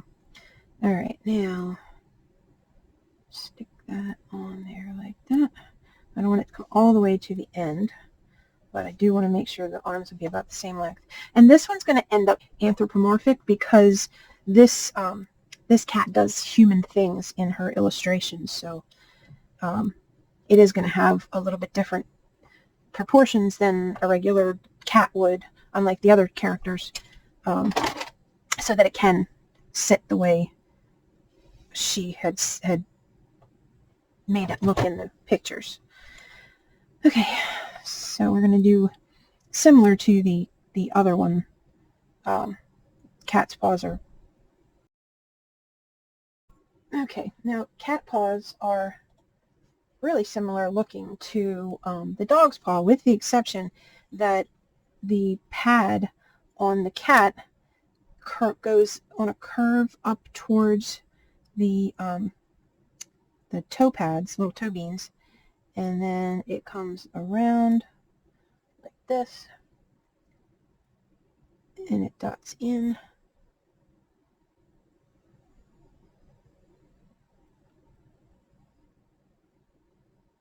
like that. Okay, so I'm going to push here, and I'm just kind of shaping around the line that I already made. Now, if you plan on making a whole lot of cats, you can make yourself a stamp tool by sculpting one and spending a whole lot of time making it perfect. And then you can take some like Amazing Putty or something like that and make a mold that you can press into the clay.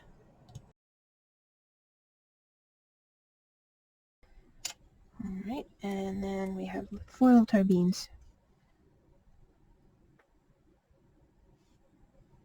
And they're round. They kind of look like little Tic Tacs.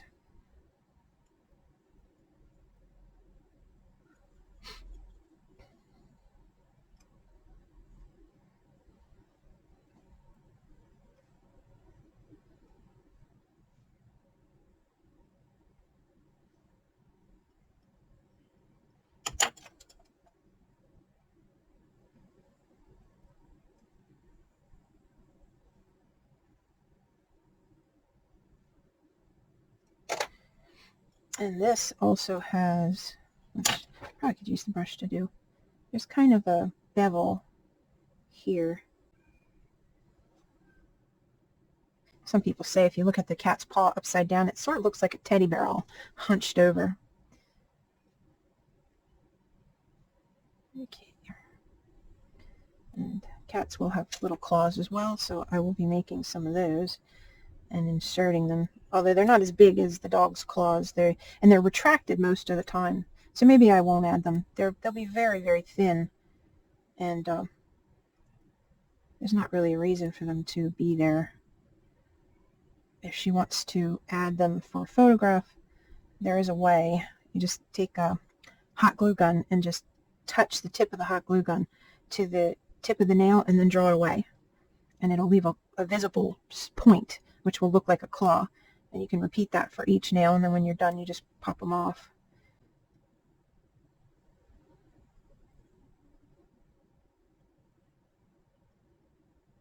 Okay, 3 down. 1 more little toe bean to go.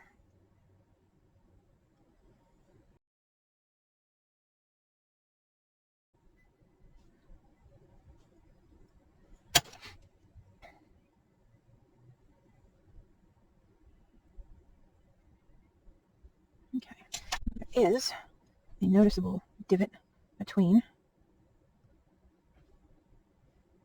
their claws.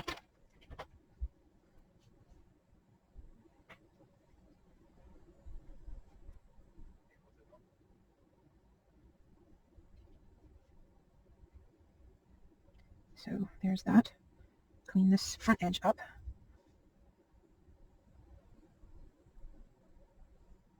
Flatten the top a little bit.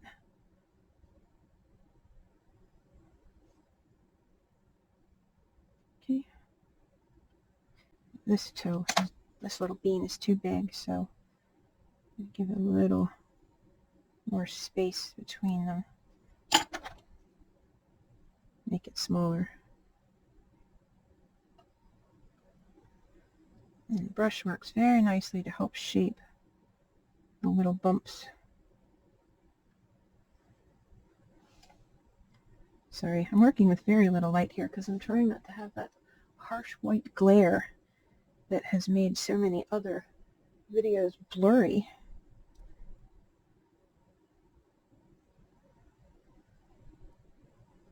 Okay, there we go, one little paw.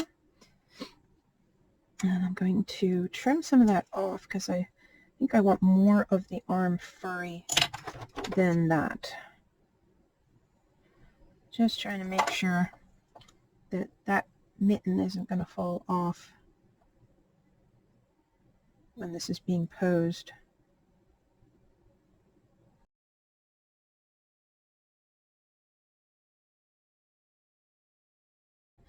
When the fur goes on here, it should help with bonding this to that. Okay. Now, do a repeat of that fur texture. I'm actually going to draw towards the... Try not to keep hitting the exact same spot over and over like I just did. It's not so good. Let's see.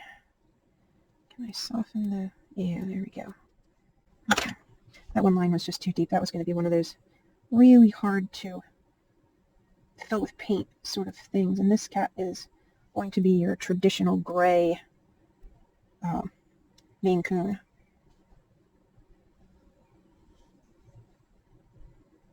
Hope I'm not bumping the camera up here. If there's any clumping, that's what the sound is the camera hitting my forehead.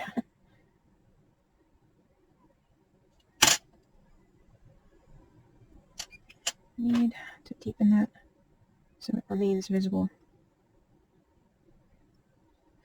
And I'm going to make a little indication. How about we do that? And that'll do. Just an indication that the claw is there, but not a, let's see, just an indication. Okay. And it's about halfway to be the elbow. Hopefully when this dries, bakes rather, it will act as the boning that I'm not going to put on this armature because it needs to bend more like a person would bend rather than a dog. But that'll give it an elbow. Okay, now to repeat for the other side. Actually, you know what I'm going to do? Let me bend this out that way. I'm just going to hit this with the heat gun real quick. You can hold on, I'll be right back. Okay, now paw number 2. And I'll do the other side in fast forward.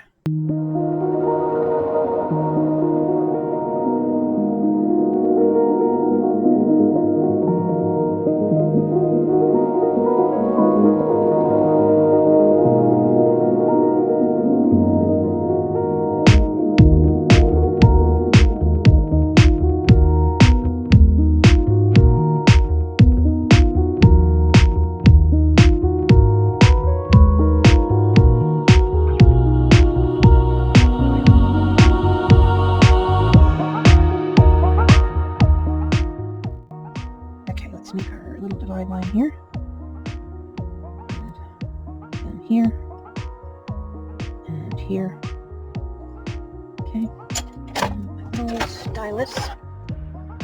I'm going to make a little bit of a dent there, if only because I didn't do it on the other side, and I don't really like how it looks. It should have had a little more, with going and doing the fur texture, where the end of that is disappeared, so I'm correcting that, at least on this paw. It may disappear again anyway, under that fur texture, but we shall see.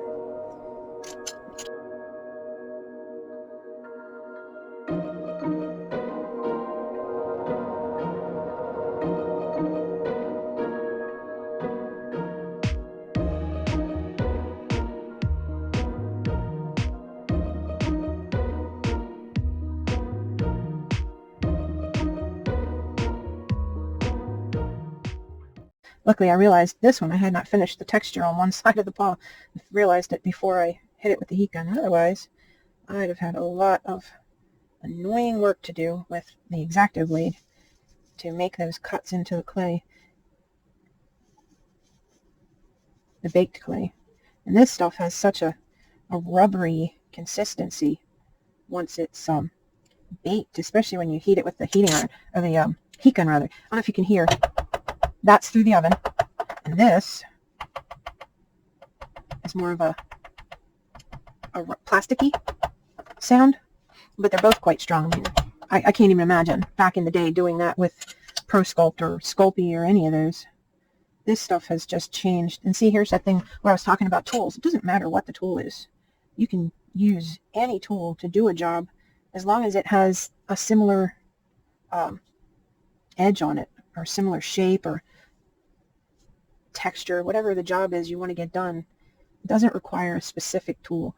And I wish someone had made that more obvious to me before I bought the absolute army of tools that I have, 90% of which I do not ever use. Okay, I'm going to shrink this down, but this time I'm going to leave it attached. I just want to keep an eye and make sure. Okay, yeah, that's good. Make sure that that's still the same size, all that good stuff. I'm going to make those little indication of a nail hole. That the nails are retracted, but they're there. And I'll put some darker pigment in there when I paint them. Okay, now to make this side roughly the same length as that side, just scrape that off there, like so. Add that to my new scrap pile, because now it's dirty. It has the oxidation from the copper on it, which will turn a funky color when it bakes. That's the only downside with copper, is it has this gray, because actually aluminum will do the same thing. It'll leave a gray discoloration on your clay when you bake it. It just appears. Wasn't there before, but once you heat it up, something about the copper wire, it suddenly appears. Okay, I have the paws flat down, but I might end up grabbing this wire with the pliers and twisting them sideways. I'm going to go ahead and twist this one a little bit. I might have to do that one with the pliers because I don't think it's going to turn at this point with it being baked. All right, arms down. This one is a little longer. Push it up a little. That's pretty good. Okay, I'm going to bake this one and we'll move on to the head. Okay, so I have 2 paws that are done.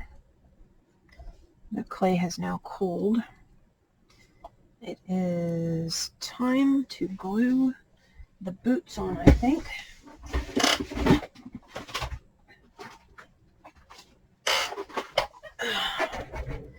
Using E6000. It is extremely smelly glue, and it does take a while to cure, but as long as the leg stays in the hole, I'm going to put the glue in the hole rather than on the leg.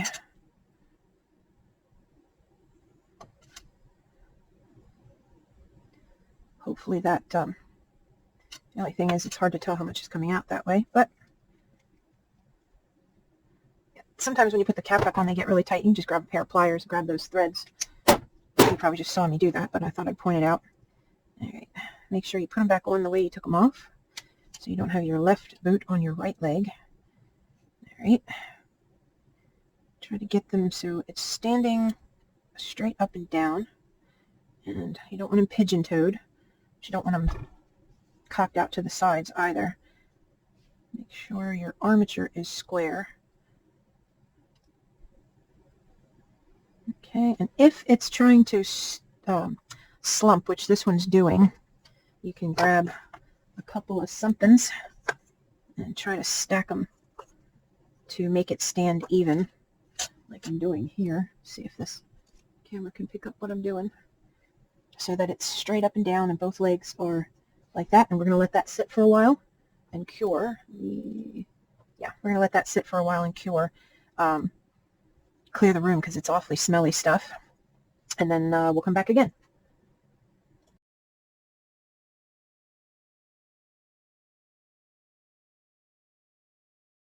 I'm going to show you how I string the neck on these, but one thing I'm going to do different than the way I described before is I'm going to use some grommets.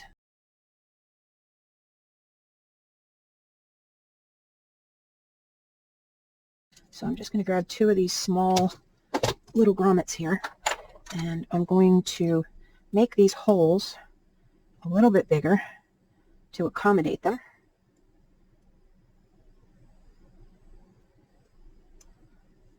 Try to make sure that your pieces you're removing do not go back down in the hole. Okay, so the little grommet will fill the same bill. You just have to work it into the hole. And again, try to be mindful that you really need to keep that hole open all the way through. Because if you mess it up, you're going to have a hard time getting your wire through there. And this one is bigger than that one, so I really have to make sure there's enough room. Now you could skip this part if you think ahead and make sure that your grommet is going to fit neatly into that hole.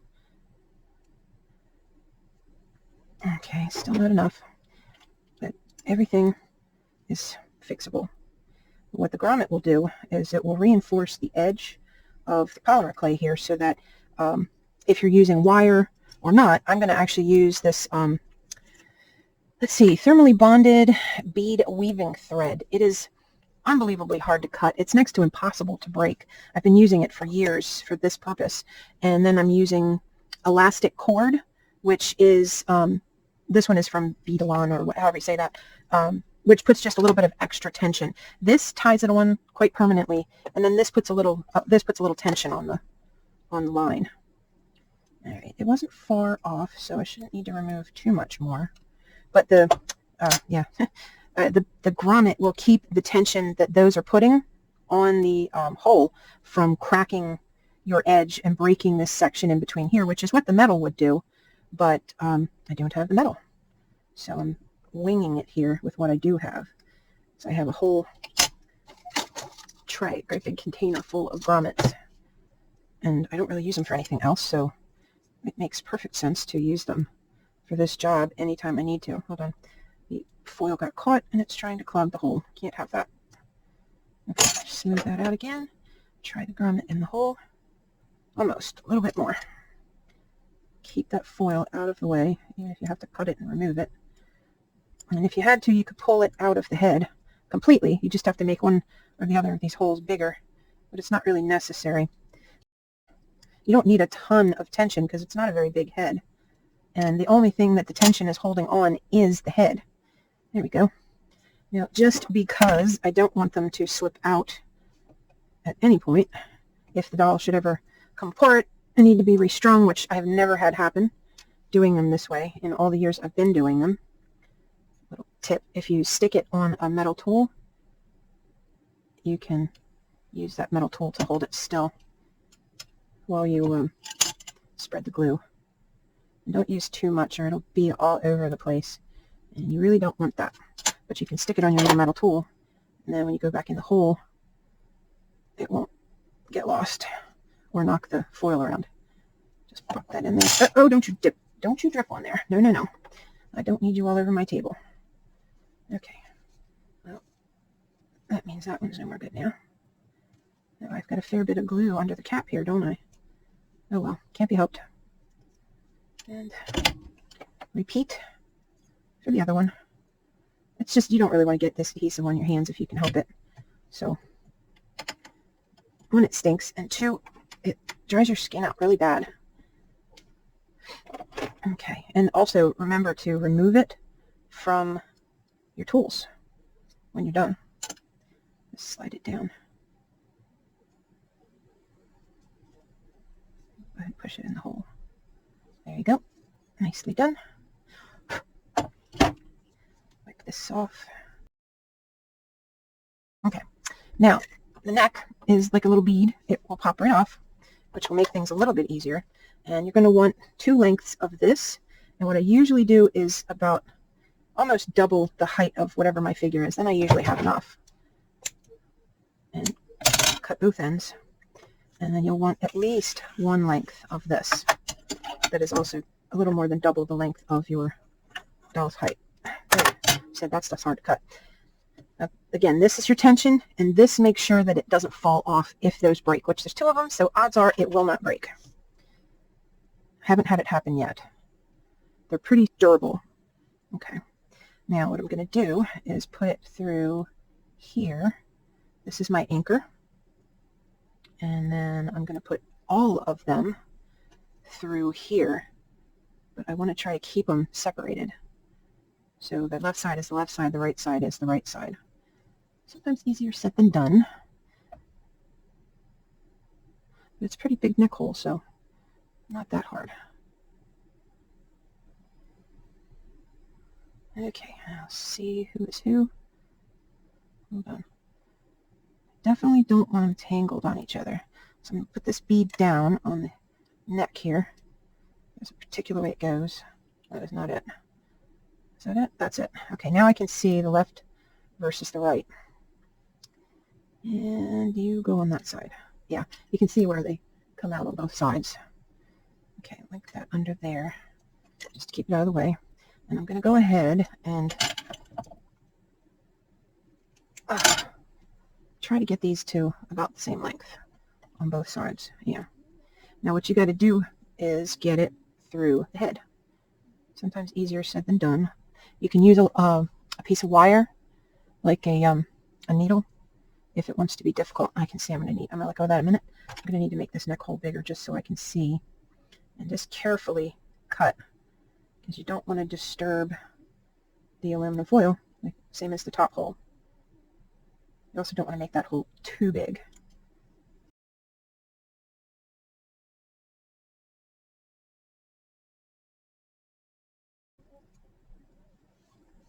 All right. Carefully make sure I can see the holes. Okay. Now I'm going to fish the skinny one through first. Now if you hold it at the right angle, you can see light. Let me see if I can get us a light source. Let's try this. See how you can see the light? There's the hole. You're going to look down through there and feed your wires through the head and out that hole, one at a time. And when they come out of the top, just grab them with your finger and hold them against the head. And put a little bit of upward pressure by lifting the head.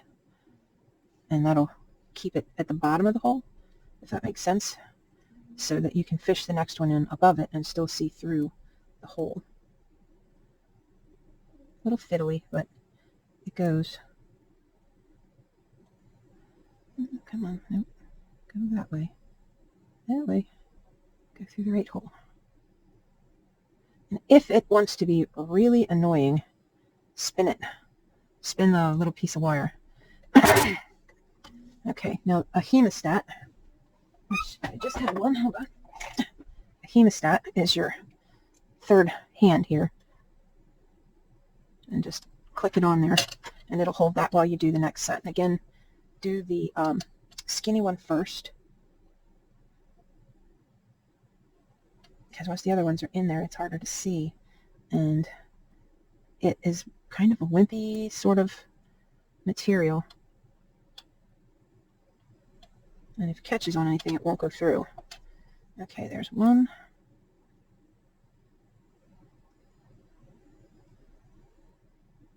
Come on. 2.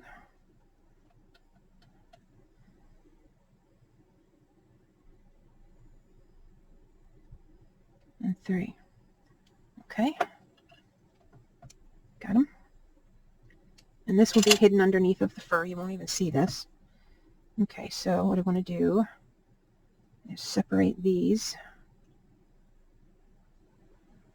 Okay, I'm going to tie these two first, the indestructible line, because they won't really get tight, but I want them separated from the other. I'm not tying a knot yet, because they will get tied last, technically. Make sure I'm straight in there, yeah.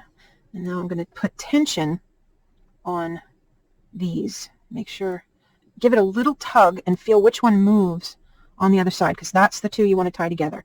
You want the two that are both the same one, the same continuous through that loop. Whichever one moves on the other side when you pull this one is the one you want to tie it to. That probably is just common sense, but I'm just going to say it, because if you put 3 of these, you're going to real quick get confused which one is which, and that is a good way to figure it out. Okay, 2 knots is usually enough, but you can tie 3 or 4 or however many you want. It's totally up to you. I'm actually tying 4, and I'm just going to set them aside for a minute and move to the next one. Okay, come over here. And you're pulling this tight-ish, but you don't need to go overboard. You want the head to still be able to move and rotate on this, turn left, right, up, and down, so that it can look down and look up, tilt its head to the side and look curious. Now that's why I make the neck ball smaller than the hole, so that it will, you can tilt it off to the side like that. It leaves a little open gap, but the fur for the most part is going to hide that.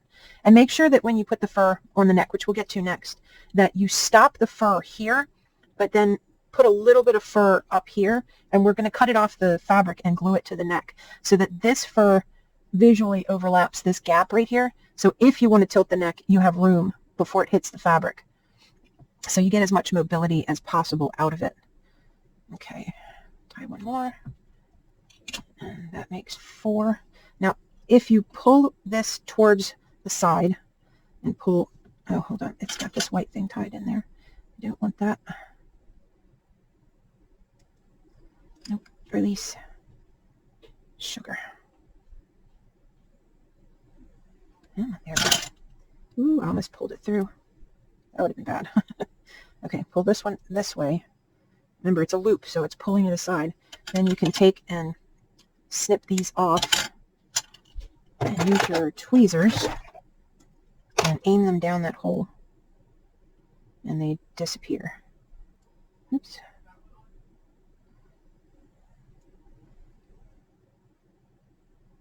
Come on.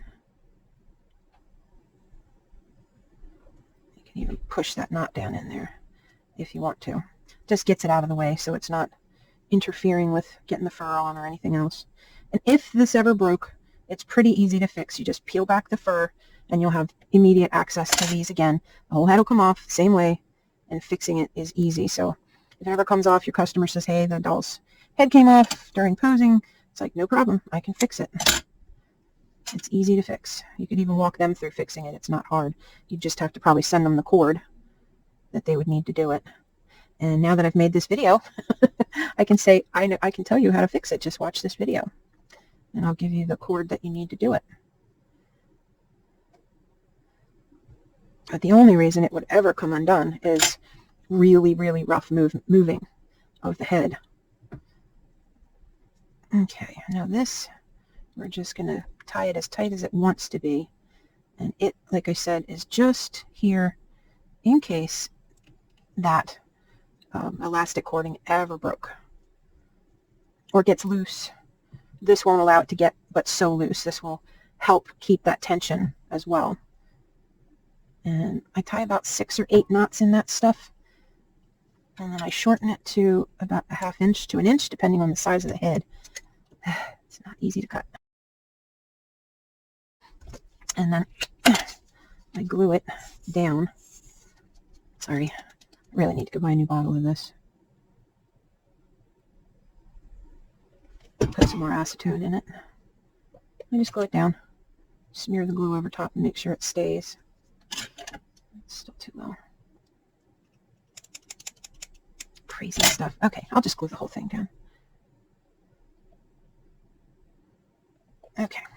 Yeah, this stuff's great for making jewelry for dolls too, because it's not going to break. You don't have to worry that at some point it's going to fall off the doll. Okay. Is that stuff? It's pretty close to indestructible. All right, tidy up, and we'll move on to the fur. Okay. Now, the fur that I'm going to be using is this, which, according to the listing, was a 1/2 inch fur, but it got here, and I'm going to say that's more of 1 inch. So I don't know exactly if this is going to work or not, or if I'm back to the drawing board for a piece of fur to use. I really liked this color gray for this cat. We shall see how this goes. I'm going to start by cutting myself off a piece from this big pelt. Well, it's not a pelt, but this big piece of fur, something smaller and less cumbersome to work with. Let's see. I don't know. Let me move these so I don't knock them over. All right. I don't know if these are the right scissors to do this with, but I'm going to try. Okay. Now, this was a leftover piece from, they said they had made things with it, so it has some uneven edges. So I've got to work with that. If you've never cut fur before, what you want to do to try to avoid cutting through the fur and only cutting the backing is to use a really skinny pair of scissors, and you want to take and get between, well, I should say under the fur, and run the edge of the blade like right against the scissor, right against the fabric, but do it underneath on the fur side. So you're going to come underneath here, and I'm going to try to follow, what do we got here? Try to follow one of these lines all the way across and straighten this edge up. Okay, just keep the tip of the scissor pointed up towards the underside of the fabric. And what that's going to do is it'll cut a few hairs just because you're cutting through where they're anchored, but it's not going to cut through the length of the hair. It'll just loosen a few up. All right, I am going to go ahead and cut all the way across here, and it's hard to stay on one particular line.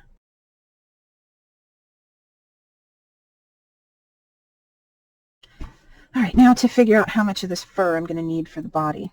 I am going to wrap this in yarn. I'm going to wrap it in yarn. I just want to see how this long fur is going to look on this body. That's not quite what I had envisioned, but I think it'll work. So what I plan on doing is shortening it across the tummy here and then letting it be longer elsewhere. Well, I'll make the bodysuit. If I hate it, I won't stitch it on him. Okay, so next step is the yarn. Since it doesn't really matter what color the fur or the yarn is underneath of here, I'm just going to grab one of these nice squishy ones. And this is wool, so it has good body to it. And start wrapping. And the reason I'm wrapping isn't to bulk up the body. It's actually to make sure that when you pick the cat up, you don't feel the armature. That's really the only reason to wrap it. Not that it's going to feel like it's real or anything, but I just don't want, like when you're posing it and whatnot, you get like sore fingers from, I'm padding the armature. I'll put it that way. I'm padding it, but I'm not padding it out. He's going to be a pretty skinny cat. The fur is going to make him look bigger. I'm going to have to compensate for how long that fur is. The little kitty has a lot of fur, or Maine Coons do, so that bit shouldn't be too awful to deal with. But again, I'm not trying to pad him up the way I did with the other ones, where you had the general body shape almost already. For this one, I'm just trying to make sure that when you squeeze that material,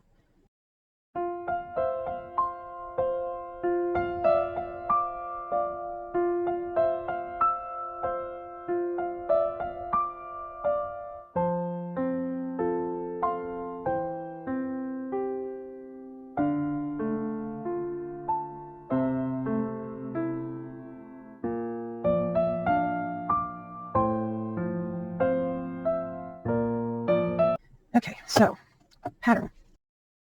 Let's see, does that have any stretch? Ooh, no stretch at all. Fun. That was sarcasm.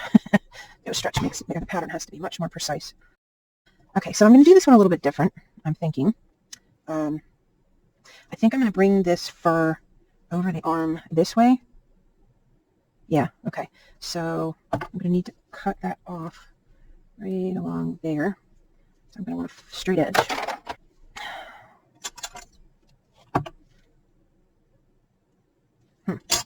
Hold on. I don't need to, my brain is trying to center it, but that's not what I want. Let's get my aerial view back. I'm going to want the fur to stop at this paw here.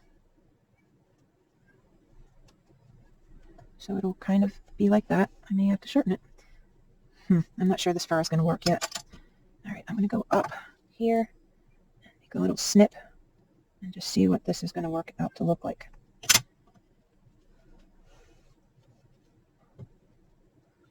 And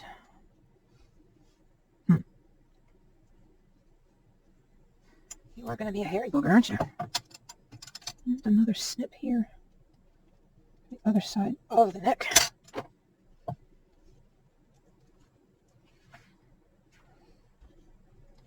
Okay. I'm going to short belly. I think the line's going to go in the back. I have him laying face up, but this pattern is actually going to be applied upside down. So this is going to have to get cut more to here. Put him in there like that. And I'm going to bring this around here.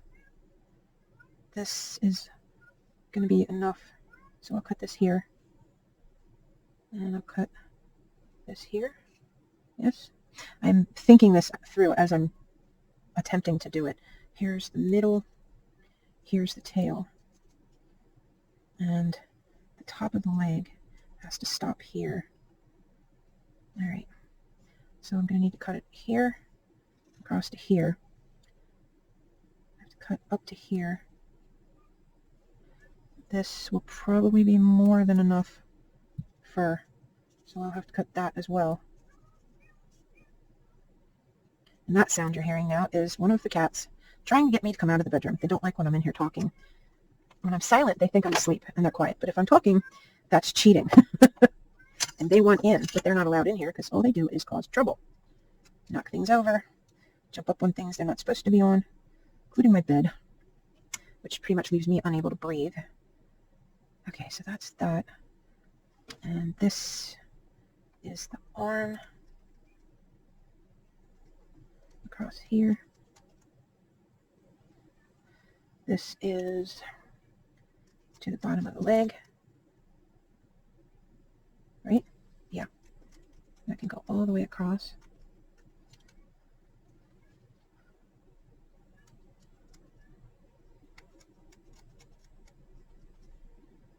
Okay. I'm just going to cut this across here for now because it does get a little confusing. I'm totally guessing at this. I don't have a pattern, but this is how I'm going to do this one because every single one I make is different. Cats, dogs, elves, trolls, gnomes. Every character I make is different. Might be a wolf, you never know. And you have to figure out how to make it work. Okay, this needs to come off of here. And if they're going to be skinny or fat or whatever, every single time it changes. It's not like making a teddy bear. It's the armature changes everything. The articulation changes everything. Okay, this is the legs. This is the tail. I think we shall see. It's a very small body, so if I have to cut this again, it's not a big deal. All right, now I want the sewn bit on the back, so I'm going to put this here. Here's our body. Here's the legs.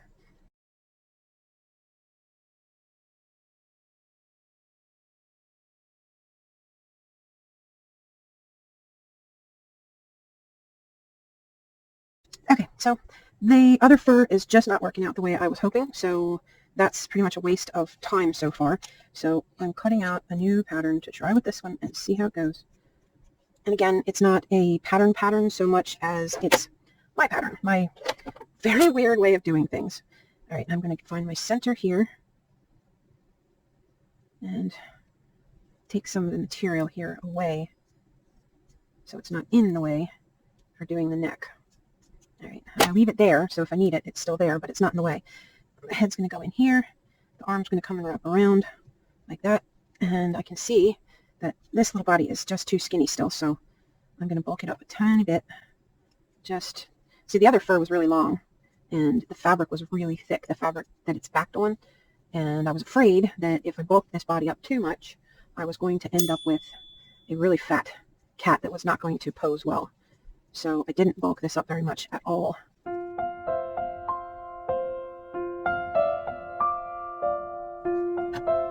Okay, put the cat back on the glue, and let's start sewing. Okay, pull this around. Oh, that really should have been on the back, so it's not really useful up here. Okay, here's this is my arms. That's going to work out. Pull this up, come under here, stitch to there.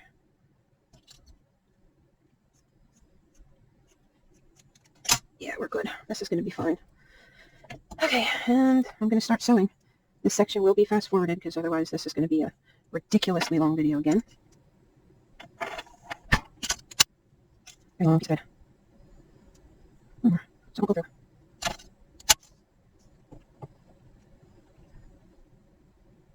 Let's see.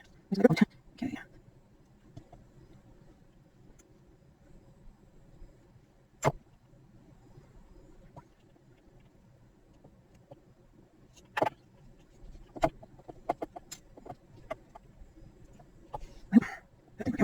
going on.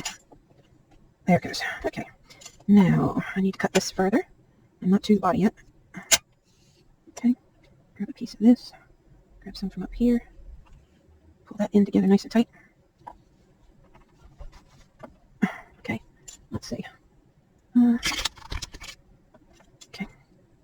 I am going to go ahead, come across the back of the neck here, and stitch up that other arm because it is going to benefit me more to have that done right now to make sure this doesn't pull away where I need it. All right. Okay. I got enough. Did I cut that side too much? Well, if I did, I can stitch it closed. Let's start out here. I'm just going to get my thread out there. All right, that'll do. I have a really long piece of thread, so I could do this. Okay, I'm going to grab a piece here, grab a piece there. Is that enough? Pull it closed tight. Should be. Okay, and again, piece over here, piece over there. On this side. That's pretty good. Okay, one more. Grab a piece here, grab a piece there. Yeah, that's actually working. I was thinking it wasn't going to be long enough for this breed, but it looks fine. And here, yeah, I think so. All right, grab again. Over here. Reach back there. Pull that together. It's pretty good. Looks more like a coat than a fursuit right now, but I've got plenty of work I can do to it. Okay. Now we need the belly piece. So which way is this fur run? This way. Right, I'm going to need a piece that's going to come from about there down to the belly, so in between the legs a bit. Okay.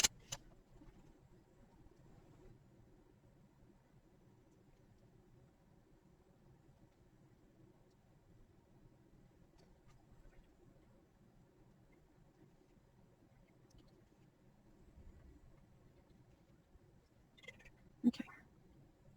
No, I need to see what I'm stitching. All right, I did cut this too big, so I'm going to grab in here and stitch that hole closed real quick. And back. Try to get closer. Okay.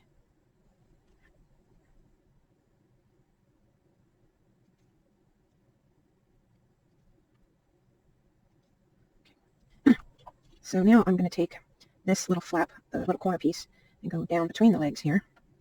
Spread the legs out a little so I can see what I'm doing. Bring leg fabric together like this. Bring this over first and grab that fabric around the tail. Bring them together. Grab it again. Go on the other side of the tail. Bring those two together. Now the fur on that leg and the fur on this leg are coming together. Okay. Now here to that part of the leg, to this part of the leg, back and forth until I get that leg closed up. Move that out of the way so I can see. Now, ideally, this would be done with this not being on, the boot not being on, rather. But seeing as it is, I don't have a lot of option. All right, now I can see how much of this needs to come off. Out there. I'm going to turn some of that extra off. Okay. There's loose hairs out of the way. Keep pulling that together, bringing it down below the boot. And it will get glued into the boot. Uh-oh. I have the yarn. Hold on. There we go. And again. And again.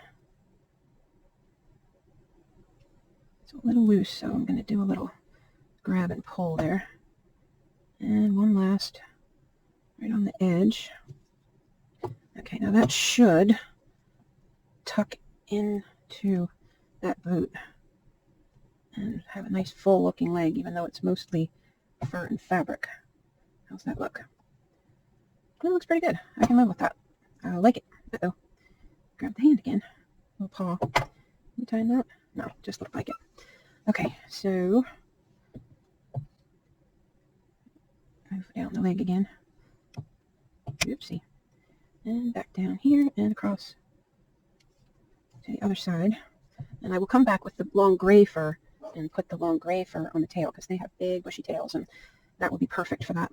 I'm not going to glue any of this yet because I still have to color this fur. Okay, so I'm going to come across here and start sewing this other leg. First, I'm going to grab, let's say this, and pull it up here to meet the chest and the arm because those have to get stitched together at some point. There we go. You stay there and you stay there. So here is where I want to come grab, oh wait, hold on, where's my thread coming from? Okay, almost messed up. Okay, I need to come back through here. There we go. Grab here and grab that piece, pull those together. I mean, this is as much a costume on this cat as anything that I've made so far, more so than a fur suit, because this guy's got a lot of moving to do, and I need to make sure that this is going to be able to flex. That's why I wanted some of the stretch to be able to go that way, but this fur only stretches one way. All right, hand, how about you go over there? There we go. That is better. The fur itself hides a whole lot of things. Just make sure that when you're doing your stitches with this type of thing, that you're not stitching into the yarn. I think I have more fur here than I need, so cut a little more away. If you stitch into the yarn, this is not going to scrunch up and tuck into the boot like you want it to. Like I want it to, I should say. You may not make a boot, but if you do, you've now seen how to deal with the fur getting in there. You could glue the boot on after. That's another way to do it. I just wanted to make sure that the boot was glued on really well. So I went ahead and did it ahead of time. That way it had a good 24 hours to cure before I came back and started trying to do this part. So I glued it on early. Maybe too early, don't know. But it doesn't seem to be that big a deal right now. All right, so that part is done now. And then I'm going to come ahead and start. I might have to trim a little of that fur away so the two legs are distinct from each other. Come back up here through the fabric from underneath, if it'll let me, at a weird angle. If not, I'm going to have to, why are you being so difficult? It's not that hard a thing. Oh, I see why, because I have to go, okay. It was still anchored up there, and I'm thinking it's somewhere else. Okay, ignore me. Well, don't ignore me, because I'm trying to show you what I'm doing. So, if you want to try to do one little dude like this, you can do it. Anthropomorphic dolls are fun. And working with fur over an armature is fun. You end up sewing it more like clothes than you would for like a teddy bear. Not that you can't make a teddy bear body and then put an armature in it, but then you have to stuff it with loose stuffing or really tight stuffing, and it's not going to pose the way that this will. Not to mention the small scale becomes an issue as well, because these are pretty little. Usually when bears are made this small, they have those joints, the jointed bears. They're not really made for posing so much, which is the exact purpose of this doll, is for posing. It's pretty much stop motion kind of armature. You can do so much with it. It's very versatile. Okay, why don't you go through there? There you go. All right, now I have to stitch this part to the arm part. All right, grab over here just to make one connection. Pull these together. Grab here and there. And here, and there, and repeat until I get all the way around.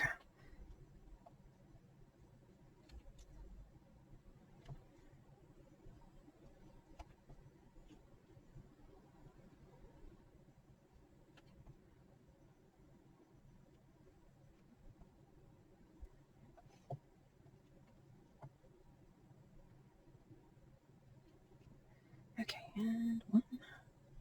I'm going to tie a knot now, if I can keep my eye on this. I'm just going to do two and hope that's going to have it. Put it on through there, and snip it off. Time for a new thread.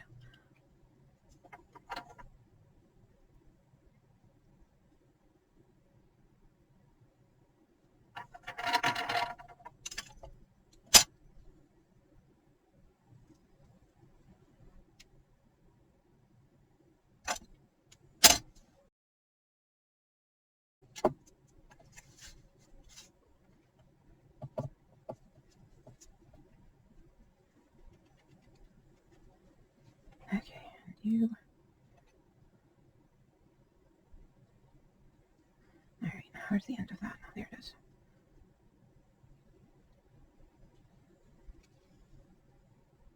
And I'm just going to grab that and make sure they lock together. And grab a piece up here.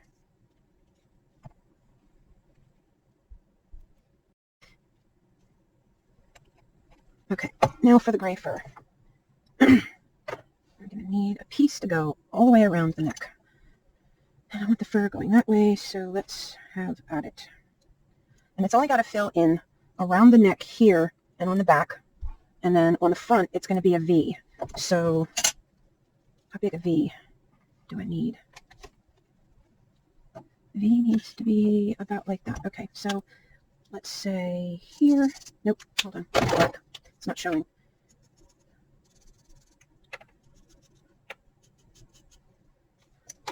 V again.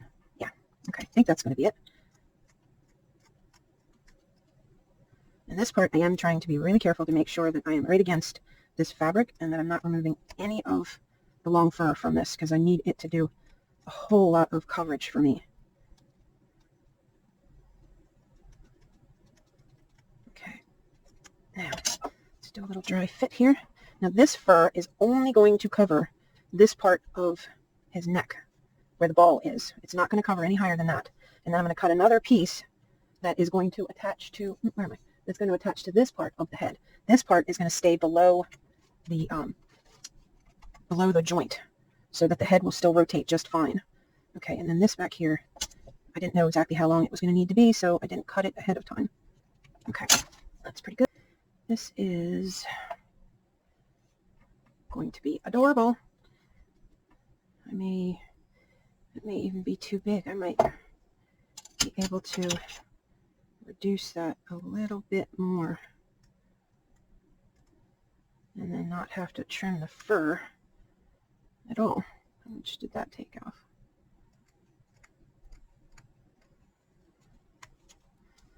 Okay, let's see. That made a difference. Okay, what you want to do is make sure that is centered, because yeah, that'll do fine. Okay, you want to pull it in. Matter of fact, I could go ahead and glue this because I need it to be tight in there to that neck. And I think the only way I'm going to make that work is if I get a little curve going right here.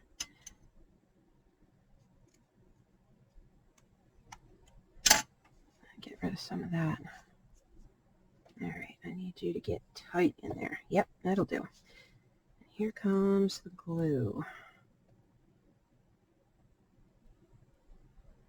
I need it tight on this bead so that it doesn't interfere with how the bead works. So I need it to stay down here. Can you see that? Hold on. There, you should be able to see it now. Okay, it is glued to the bead, not the neck, or not the head. And the head still has plenty of room to rotate. And I'll cut a little thin piece, something. I had drifted out of camera for this, so I'm going to redo it so you can see what I'm explaining instead of just hearing it. This thin piece here, as you can see, which is the size that I need, just a very thin section to camouflage the neck, is it's literally falling apart. You just give it one little tug, and the solo string that runs all the way through them is not enough to hold it together. What I was explaining was that if you take fabric tack first and come along the edge in the space where you want to snip off your thin piece, this knitted background will not fall apart. And once the glue is on, just press it in to the back of the fur and make sure that it is well into that knit.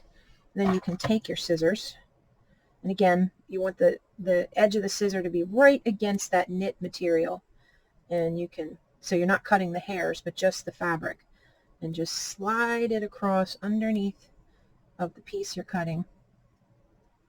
And this time, when I pull this apart, now don't pull harder, it definitely will come apart, but you can see it's a much stronger piece. This is what I made to go around the neck of the doll without it being attached to the rest of the head.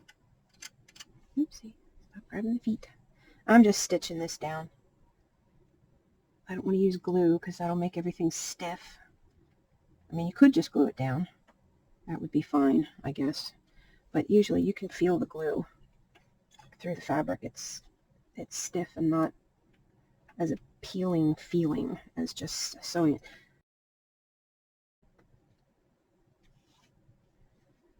Okay. Come Come on, you fuzzball, get out of there. Get tight stitches, please. Alright, and I cut that side off. I didn't cut this side yet. I'm going to line these up at an angle so they pull together nicely. You need to come around to there. So let's call it here. Okay. And I'm going to stitch right through the shoulder area. Just grabbing a little piece of each and making sure they're going to stay together and not keep moving, or eventually they're going to show, nope, that they're not the same piece of fabric. I mean, not that that's not obvious, but no sense adding to it. This is why I don't work with fur very much. Wants to be difficult, it's going to be difficult. You really can't tell it no. Yeah, that's going to be cute. Okay, you come around here, and that needs gluing. I can see it now. I'm going to need to glue that down so it won't be difficult. And I need you stuck to that bead as well. Don't want you moving. Okay, bring you over here. Nope, stick. Bring you over here and stick. And I hadn't cut enough of this off yet, which is why I decided to glue it, because I could tell I still had too much fabric. Where's my edge? There it is. Okay.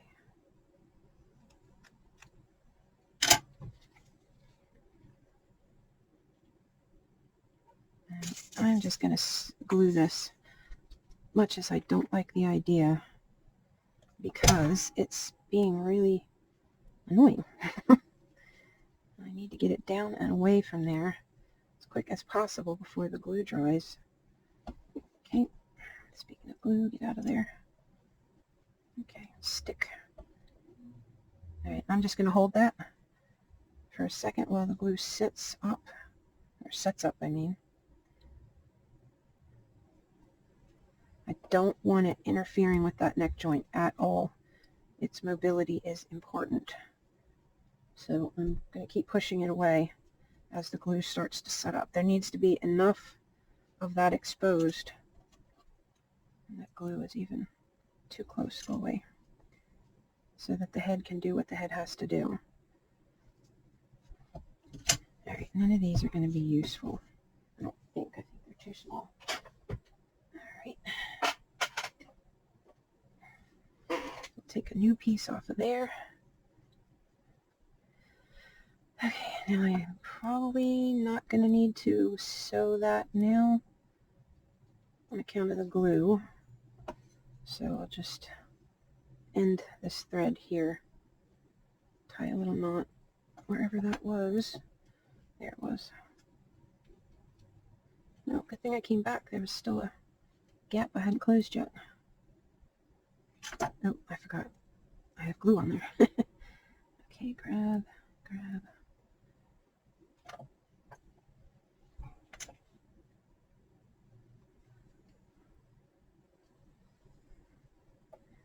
Now, you can glue fur to polymer clay very easily, but gluing fur to fur doesn't always work. If you're gluing a fur backing to another fur backing, that might work.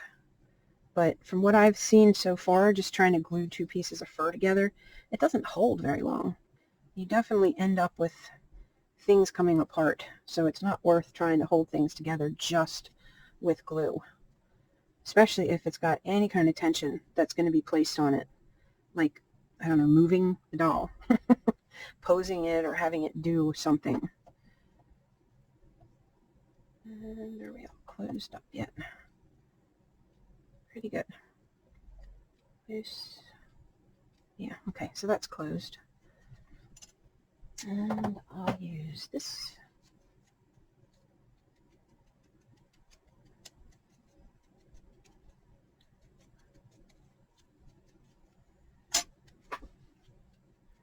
Okay, pretty good.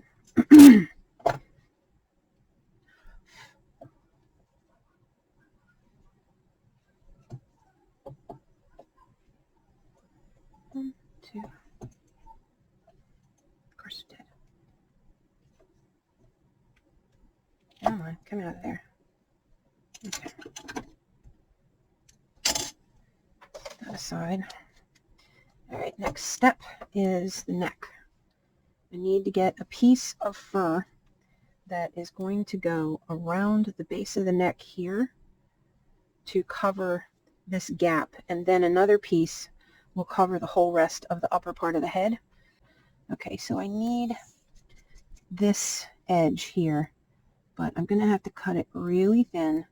And like I said, I want to, is it me that on camera? Okay, I want to make sure that this really thin piece I cut does not just come undone. So I'm going to coat this whole edge here in glue. More of it than I think I'm going to need. Which would probably be a good idea to see how much I need.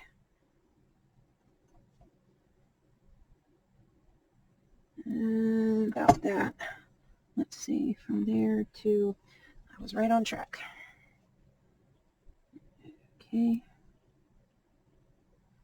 And once it's on, just push it into the fibers. I'm always covered in fabric tack. It's like a never-ending thing. Okay. Now I have a portion here that is sticking over the line, so it's not going to be straight. I'm just going to pull that off. I'm going to take myself a little bit extra and then go for it. Trying not to cut the fibers, just the fabric. I'm just, like I said, I'm just running these scissors right against this fabric, dividing in between the hairs. It's tedious cutting it, but it's just how it's done.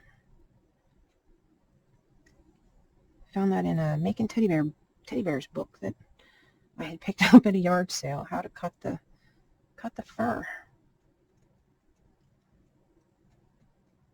Okay, let's see if that is the right size. All right, and it, as I said, is going to be attached to the head. Just going to hold it in place and see if the head still moves. Looks good. But that extra piece of fur, where are you? What is this camera looking at? Good grief. But you can see the head still turns. All of that is camouflaged by that neck piece, which is exactly what I needed it to do. All right, comb all this down. Time for the glue again. Why can't I keep this camera? What is it doing? It must be moving after I set it. I have to check that mount. All right, I want the closure in the back, so I'm going to mount this under the chin first. Now, normally I would paint these before I add this fur, but having the contrast of the clay in there help me see where things are going is beneficial. Probably could have put a piece of tape in here to keep this from touching that so I can really see and make sure it is doing what I need it to do, which is stick just to the head, up under this chin. Okay. Now again, come on, don't give me too much glue or you're going to be a mess. All right, tilt that head down. Get out of there, glue. Too much glue. Bring this around, and I'm gluing it just to the head. Definitely too much here. Okay. Pull it back so I can see. Add some glue. The only problem with fabric tack is how quick it dries and that it wants to stick to everything.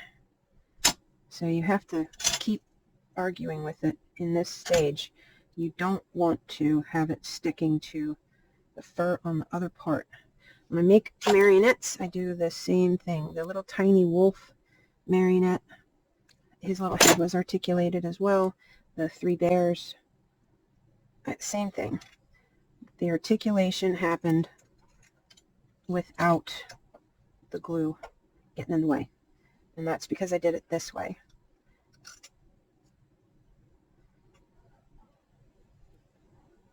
I glued some to the head and some to the neck and left that joint open. Okay.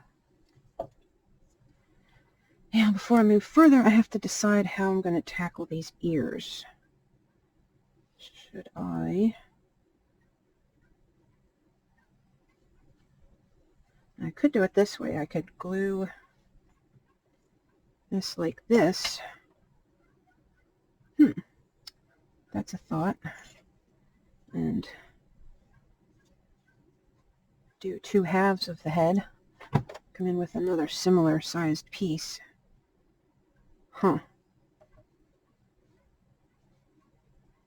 Okay. The ear section of this video was extremely blurry, so I'm going to record it again. I made a real quick makeshift head since the other cat is long gone. Now that I'm finally getting around editing it, I'm just going to make a little fake one. And the cat ears are not super complicated. The only reason I'm worrying about it is because you have to get the head, or the ears rather, attached to the head. You have to make them so that they fit the head where they're supposed to, and then you're going to attach them through the fur, which I'll show you in the next video. But you're actually going to cut fur away from the head, and then the ear will get glued in, and it actually will sit on top of the fur base material and get glued in. But for now, we have to make them, and they're really simple. It's basically just like a Dorito chip shape. You want to make sure that the size is appropriate for the head. It's a cartoon character that I'm doing, so I can exaggerate it if I want to, but you want to kind of shape it like a ellipse like this, or a double terminated, I don't know what you want to call that shape. And I'm going to try to have it thinner at the ends by pushing down on it flat on the table, and have it thicker in the middle. Let's see if it translates to the camera. It is thicker through the middle here, where it's going to attach to the head, and then thinner as it gets to the end. And I'm going to repeat that on the other side. And I'm just thinning down this end part. Okay. Now I want to kind of eyeball the head and figure out how big I want this ear to be for this cat. And then I'm going to just cut it where let me grab this one instead, where I think I want it, and try to line them side by side. Duplicate that size.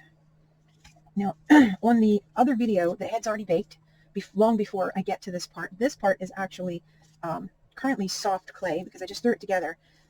In the video, I'll take aluminum foil to do this, just like I did when I did the tree. But for this one, I'm going to lay cling wrap over it, because what I don't want to do is have the ear stick to the clay.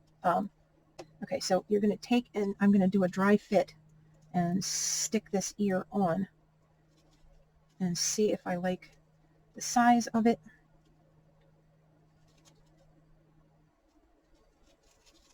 That looks like maybe they're a little bit big, but like I said, he's going to be a cartoon character, and this head is actually not going to be made into a cat. But so what you would do next, again, is you're going to get your shape squared up so that it has sort of a flat side on the outside end here. And you don't have to seam this down or anything, obviously, because you're not actually going to stick it to this the way you would if it was going to be permanently attached. And you can permanently attach this if you are not going to make a hat. If you're going to make a hat and it's going to be cloth and not clay, this part doesn't have to happen. You can just seam this right into the head and go. But because this head has these holes and it has to do a functioning job later on of, holding the head on, it won't be attached the way it normally would. I have to do these steps. I'm going to explain that's why I'm making this way more complicated than it probably otherwise would be, because this head has to do a job. Okay, so now I'm going to fold the top of the ear over on itself, and I'm pushing the ears away from each other, but not to expose the hole. The reason that I'm doing it is there is a hat that has to fit in this hole. It's going to have a little notch cut out for the inner part of the ear, but the hat itself will come up and go over. So both of these ear shapes need to become concave. So I'm pushing in, indenting the ear in, and folding the top edge over on itself, and sliding the ear over so that it's going to stick out and be more on the side of the head and on the top at the same time. I don't know if that's hard to explain. It'll be easier to show you in the next video how it ultimately turned out. Now you can, if you want to, take and do some hair pattern in here, and it's really just a matter of going in under this edge here, which I'm just drawing it in so it shows more. It'll catch paint that way, and you can just drag hair pattern in here. Or once this is glued on, I'm going to take a little chunk of clay away there. It's kind of thick on that side. Or you can actually take some of the hair that we use on the head, that longer gray hair, and actually glue it right here at the front edge of the ear, and it will give you those little tufts. I also take a little bit of the gray hair and glue it up here to the top back of the ear so that it has that little Maine Coon flourish of hair at the end of the ear. Okay, so that's it for this, other than you're going to use your plastic for a release. Even if you have to, ooh, clumsy, I just let go of that completely.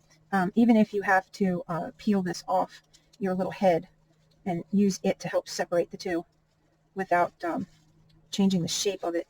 That's the nice thing about the foil. When I use the foil, is the foil will just let go. Whereas sometimes the cling wrap wants to stick to the clay. The foil will allow it to maintain that curved shape much easier than this just did. And, well, yeah, that was the ear. Okay, so these are actually not going to stay ears. I'm going to just squish them and add them back to this little ball of clay to be made into something else on another day. We'll go back to the other video now.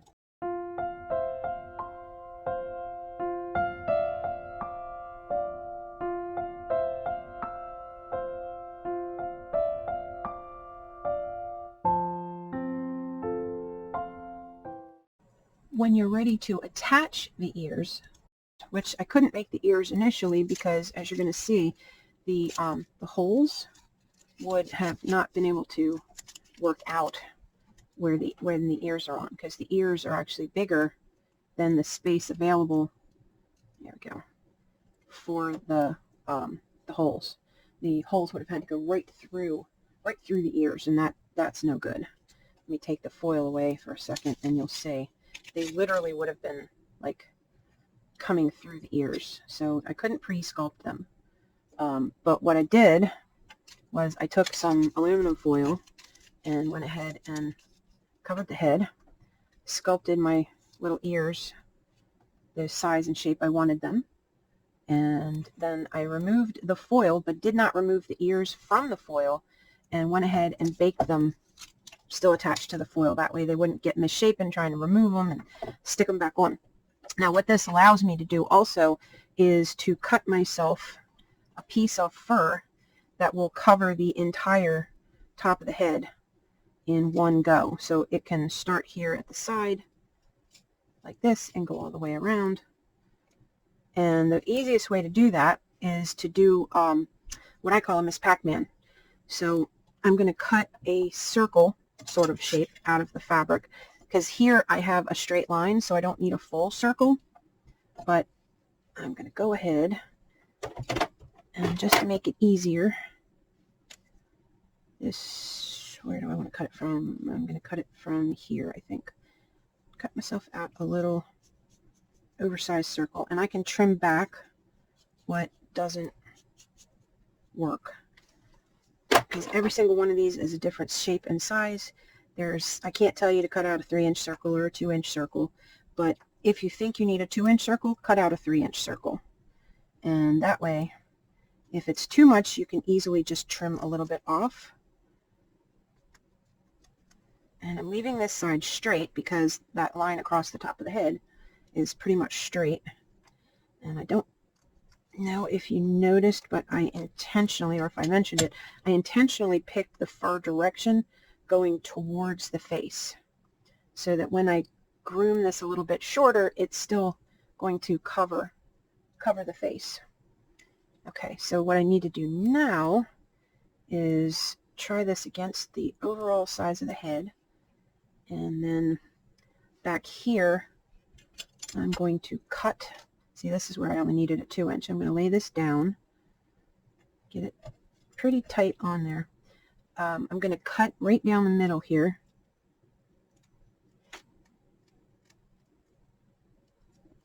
okay, to where the curve starts. And I'm going to bring this over to here, and that's going to show me where I need to cut that. And I'm going to come in here and mark this.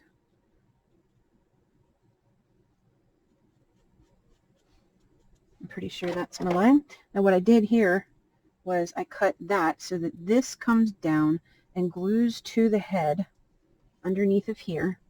And put that back so you can see. This is going to glue to the head under here. And the line where it hits dead center, I am marking that line so that I can then cut it off. And then I'll repeat on the other side doing the same thing, which this is hard because you got to hold everything still. You can start gluing this ahead of time. Like, matter of fact, I think I'm going to, even though I want to show you what the piece looks like, which this line here will pretty much be mimicked going across this other side here. And this will get cut and it will kind of look like a Miss Pac-Man. Well, it would if this was round. But it ends up like a little Miss Pac-Man. That's what I call it. It's a rounded here, and then you cut this V out on this side, and that gives you this Miss Pac-Man shape that you then bring together, and you can see how it rounds it into the shape of the top of the head. So I'm going to go ahead and snip this off because I know this side is already right. And here's the advantage to when you're doing a cloth body, to not just having it be a faceplate. Then you have to glue the faceplate to the body. But if you have a whole head, you don't have to sew anything here. You can just glue this right to the head and it will stay. All right, so I'm going to put my glue line across here and glue the front of this down so it's not moving around on me.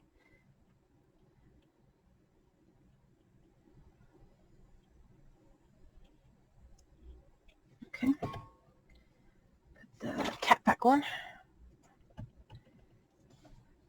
Make sure you don't have glue on your fingers when you go touch the face. Bring this in, bring this side down, bring this side down. And if you have a lot of slack, just make sure that the slack isn't causing it to pull away from the face, because you want that tight right up to that edge that you made. And you might even want to go in here real quick and put a little glue, especially up here where it frames the face. Put a little glue in that groove. Make sure that gets in there good and tight. The tighter it is, the less likely this fur edge will show. You can even push it down into the glue, which will grab, take a little bite of that fur. Use your needle if need be. Make sure that glue gets down in there and make sure that that edge disappears into your fur line. You can get rid of a little bit of it later with paint and your alcohol ink if need be, but if you just take a second now and just make sure that it's in there and that the fur is in it. See here where it had backed off? Put a little bit of glue. Oh, darn this bottle. I love this little needle. It lets me get just the right amount of glue where I want it, but it also allows it to move back to the bottom of the bottle so quickly. And I can't get it to come back out. Well, because if I lay it on my side, it oozes out. But I think it does that with every kind of cap that you have on that glue. Okay. It's looking like a lion at the moment. A really cute lion. But I'm going to trim all of that. But see, now I can snip a little bit of this fur away and glue my ear right in there. See? Very cute. Okay, so I'm going to look at this again and see if things are at the halfway point. Put your finger on the nose of the doll and use it for your center and see if you really have your center line or not. And if it's still not laying flat, cut a little bit more going up the head. Okay, and then you can mark the center line on the head too if you want. Since I'm not dealing with white fur up here, it's not going to show. Okay, now I have more fur this way than I need, so I'm going to take that off because I don't want it being too loose and bulky back here. Yeah, that'll fix that problem. and a little bit more this way. Okay, cover this whole back of the head on that side with glue. Every inch. Don't get too carried away, but make sure that you put enough that it sticks down well. Okay, and get things going. Pull it in and try to get it flat down to that line as best you can. All right, now we look at this side.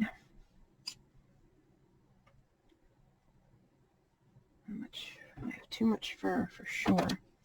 You bring it over to where you want it to be and mark.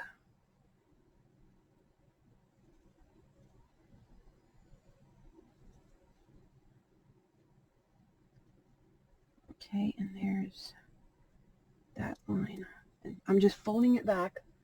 I hope you can see what I'm doing. I'm folding it back and marking the fur so that I can see where this is too long so that I can cut it off. And I have to come in here like this and take some of that extra fur away because it is definitely too much. And then this way,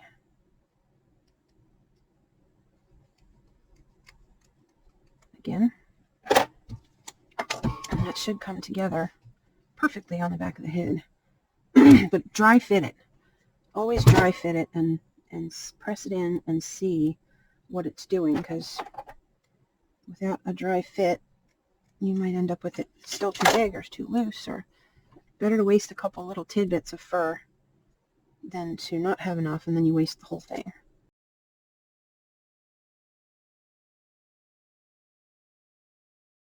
Head fully covered.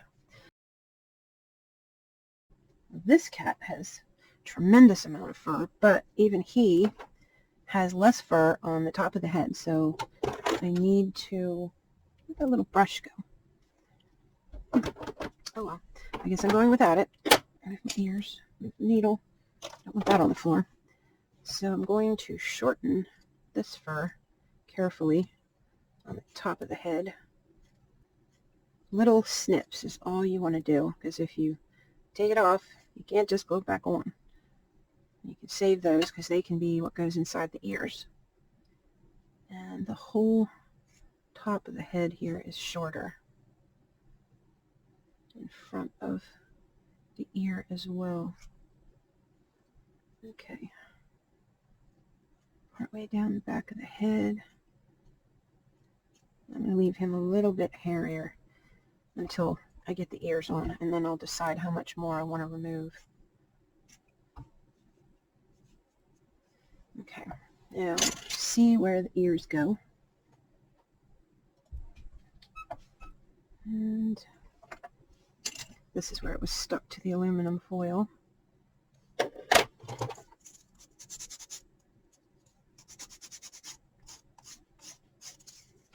Just smoothing it a little. Okay, you are no good. Go out of the way. Okay, now this one's going to go about there. So I'm going to snip this fur out of the way completely and get down to that base fabric, because that's what I want to glue this to. Alright, the straight line is the inside. Yes, yes. Okay, so this is the right ear. This is the correct ear. And you're going to really want to load this up with some glue. A fair bit of glue, because the only thing that's going to hold this on is the glue. Okay, come on in there. Oh. That's why I can't see everything. The wrong glasses on. Okay. And that'll stay in there like that.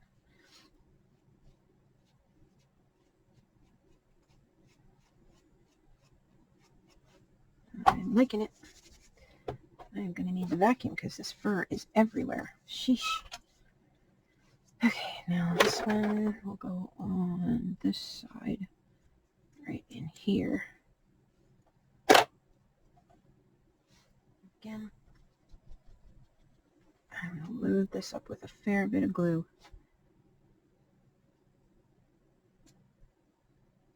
Get rid of that unnecessary bit there.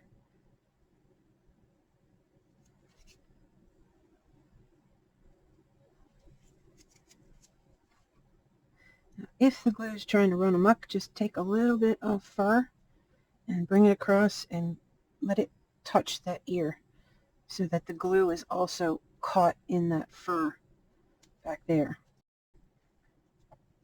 Okay, and I am going to put a little bit of fur on the inside of the ear because they have like these little tufts of fur that go in here that stick up above the ear and such. But I'm going to do that after I paint them. So I'm actually just going to throw this stuff away for now because by the time I get to that point, it won't no longer be where I can find it. Anyway, so, all right, pretty cute. Time for the tail. I'm going to do the tail real quick. Any of those long enough? No. Okay, so we're going to cut a new piece for the tail. Not that, obviously. I'm just getting it out of the road. And the tail is going to be tapered, so what I'm going to have to do is cut a piece that has a V.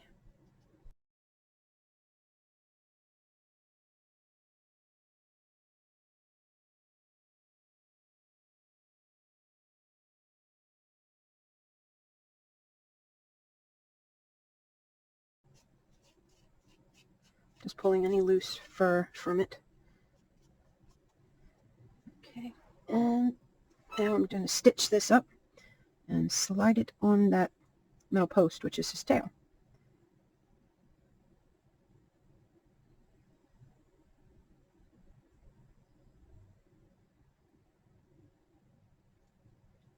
Okay.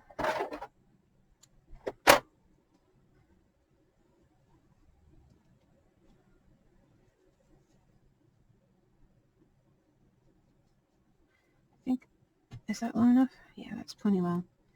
Okay, and I can probably shorten it even a little bit more. Okay. So now it's the fun part. Oh, I should say the hard part, is you have to close this so it doesn't show. All right, go out. Yeah, and when you, like I said, when you're working with something that is this close to the edge, sometimes, because it's really small, you have to give this fabric an assist. I'm just putting a little bit of glue on here to make sure this does not unravel on me when I'm sewing it. And just push it into the fabric so it stays put. It doesn't end up all in your hair. Or your fur, I mean.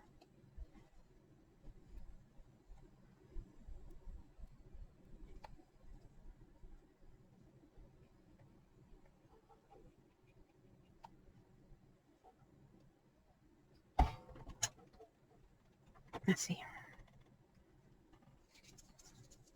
Getting the glue back off. Okay. Just let that dry a second. Feel if I missed anywhere. That doesn't feel like it actually has glue on it, so add a little more. It will come out of the bottle. Like I said, I don't want it unraveling.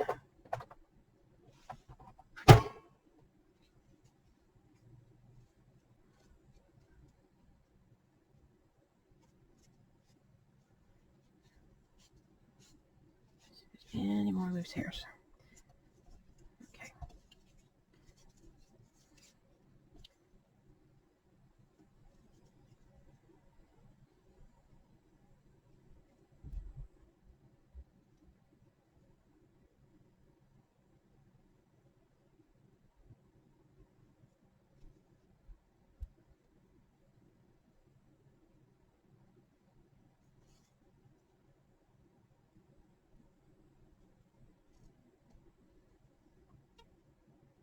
It's closing well enough, I guess.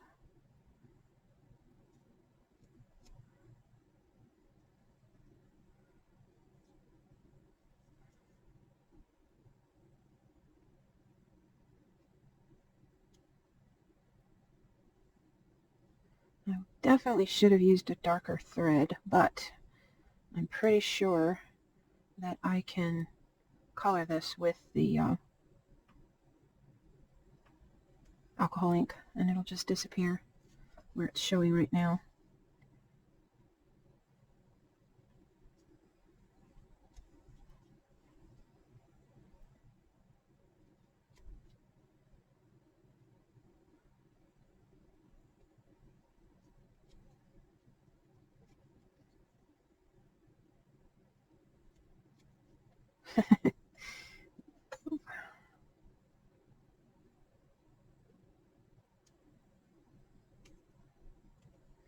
Yeah, this is such thick backing fabric. I can't do a delicate stitch on here. It's just not going to let me, so this little section is just going to have to turn out how it turns out. Not a lot I can do about it. It doesn't want to cooperate. All I can do is make sure that I am getting the edge and that it's not going to come unraveling later. Try to keep the hairs that I want to be fluffy out of my stitches.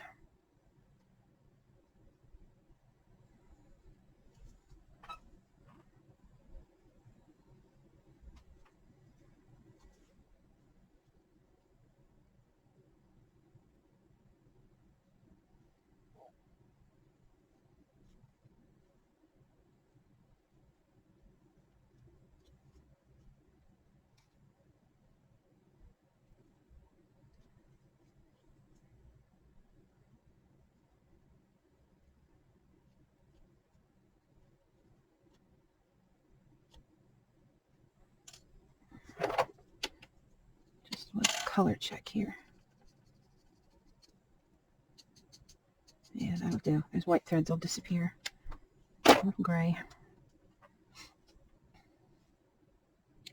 So for now, having the thread white is actually helping me keep track of where I've sewn already. All this fuzz in the way. Trying not to have this go flat on me. I don't want it to be flat. Maybe I could stick a tool in there. Take the blade off.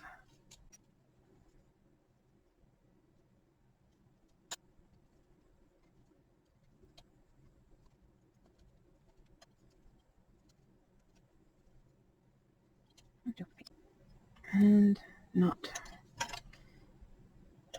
Well, I guess I don't need to do that, do I? Because I still have to stitch it to his little duckus. Alright, I do need to straighten this as much as possible, so it goes in there nice and neat. And I might stick...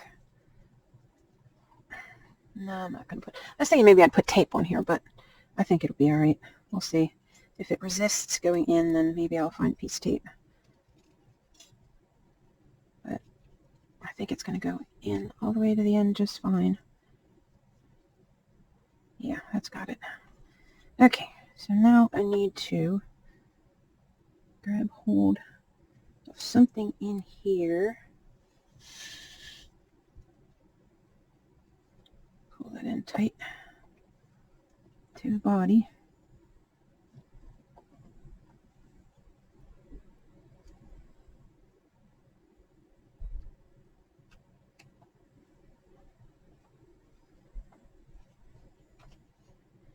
Okay, snip that off, get a new piece.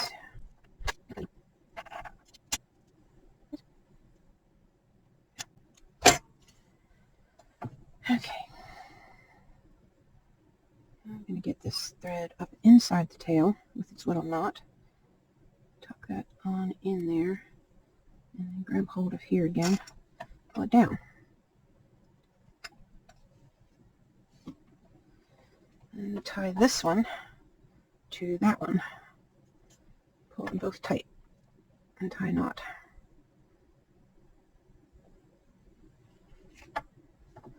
One more, just for good measure. And remove the first one. All right, now I just need to secure this to the body. Okay.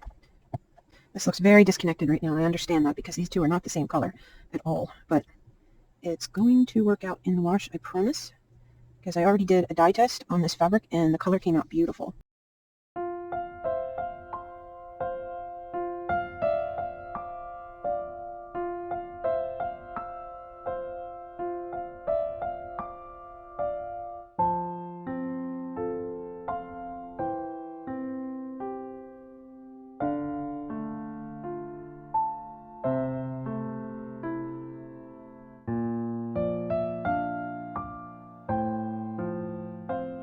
Pretty good.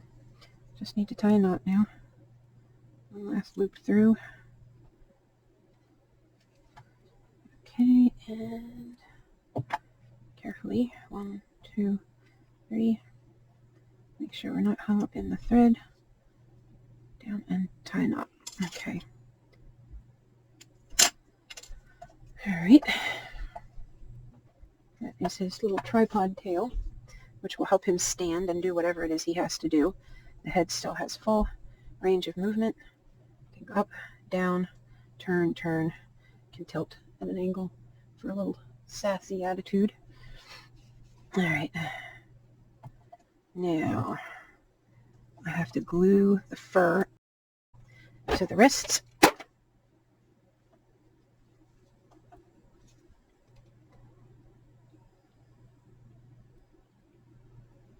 Okay, just slide it up and out. If there's too much glue, better to remove it than have it interfere with the paint later. But you definitely want to bring it all the way out to the end. Don't stick it down though, unless you've painted already. If you've painted already, it won't matter because they'll be the same color already. Just slide this down a little. Put your glue on.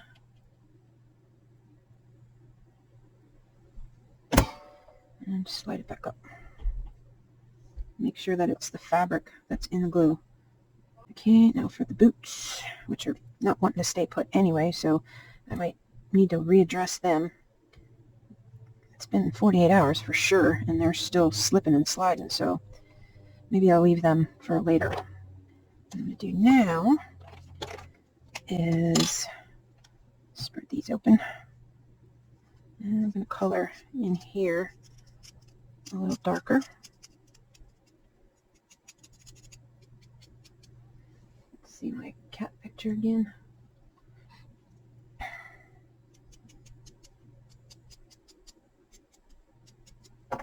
Okay, go back with this gray.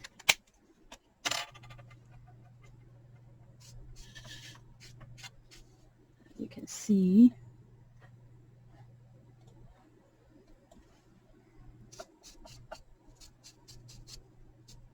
the gray color of this is pretty similar to the gray color of that. The only place it isn't is where I'm trying to make this divide line so you see where the belly ends. Now, grab yourself a Q-tip and your rubbing alcohol and keep putting your cap back on because they will dry up on you.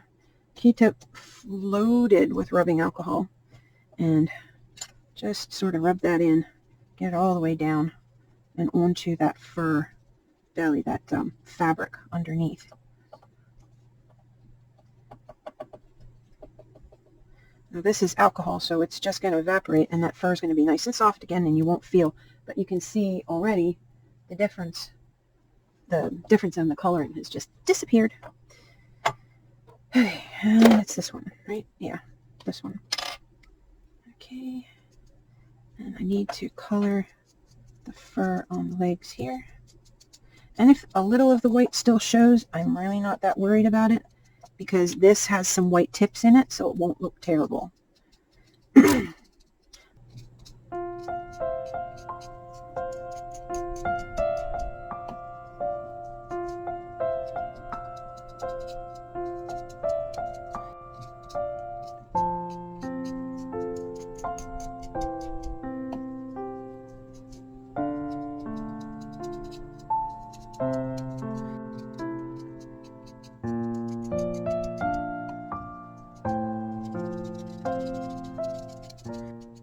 And this probably will turn your hands colors, but it comes off with rubbing alcohol. Pretty easy, actually.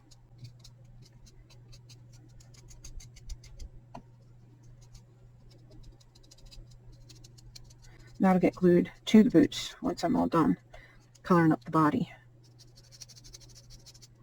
I'll make that darker once I get the arms done. I just don't want this marker drying up on me. And I can load a little bit of rubbing alcohol back onto it, just by, even just sticking it in there, and it'll soak some up, but it'll take a day or two for the pigment that's down in deeper in the marker to wick itself back up into the tip.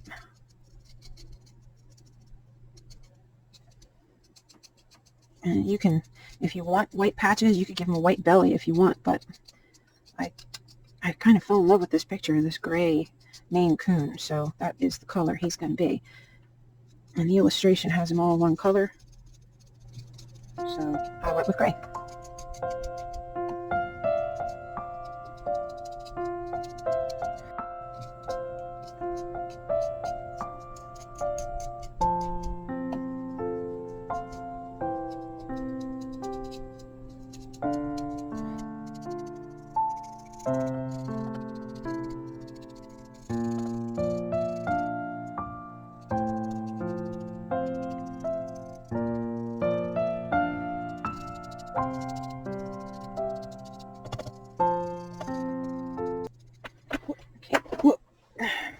Sorry, I lost my cap. Okay. I'll try the big one. I'm just going to darken under here, darken in here, this fur between the legs, just so that it stands out a little more. Gray. Light gray. Let's try this one first. I don't want to go too dark. End up with black. I also don't want more blue.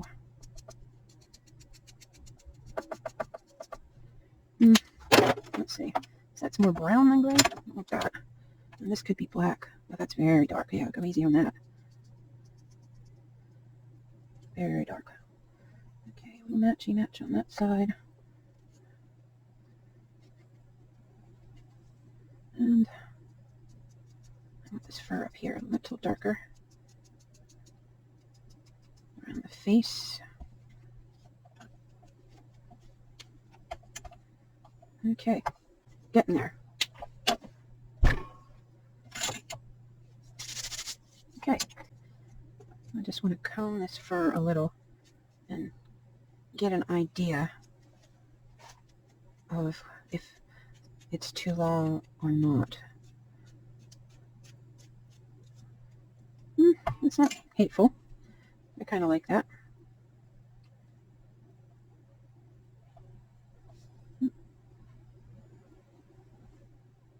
Pretty good. All right, a little more of this here, a little more of that there. Cute. Pretty cute. And it didn't need any more alcohol because it was getting down there pretty well. Okay, so I'm going to paint it and then we'll be right back. This little cat right here, it's almost finished.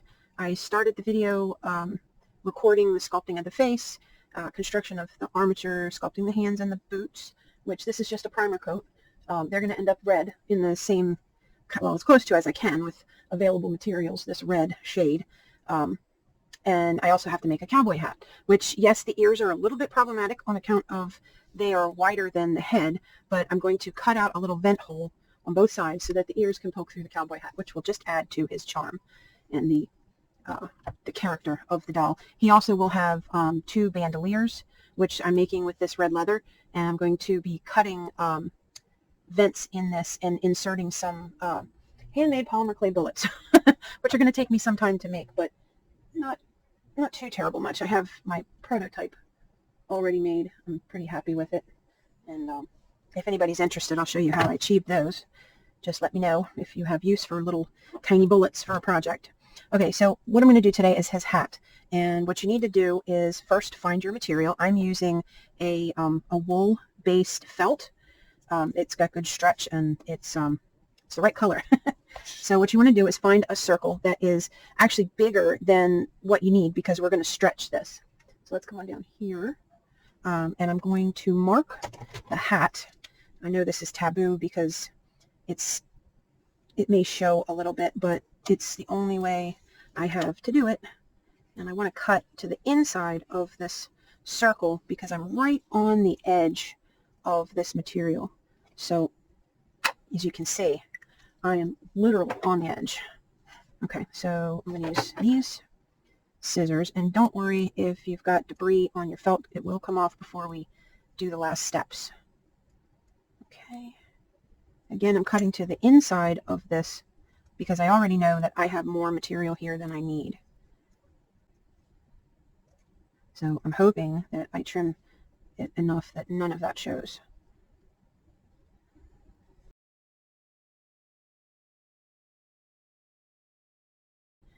And if it ends up looking ridiculously too big, I can always trim that circle down after I get the hat stretched. But a lot of times when you stretch the hat, you lose some of the diameter of the hat. So I have learned over time to go ahead and do it this way. Okay, so this is called a dapping tool. Now, you don't have to have one of these. I've just found it comes in handy. They use this to make domed metal pieces for jewelry and such. I use it quite frequently for making a hat because it gives me the ability to stretch the felt. So I just kind of pin it to the sides and I start rubbing the felt because I need to stretch that center part. And then turn and try to keep recentering it as you do your stretch. And turn again. Okay, and you can see already that we're starting to get a nice little hat shape. Now, you don't have to have, like I said, you don't have to have one of these. If you do, great. If you don't, it's not the end of the world. You can use anything that is that has the shape that you want your hat to be. If you want it to be a flat top hat, you could use something like this or a glass spice jar, pretty much anything. You put it on top of whatever your item is and bring your sides down and just keep stretching it over that. I don't want to use that right now because it'll make this too big for his head. And you can also do this and just keep working it back and forth. And what you're doing is you're stretching the fibers of the center of it.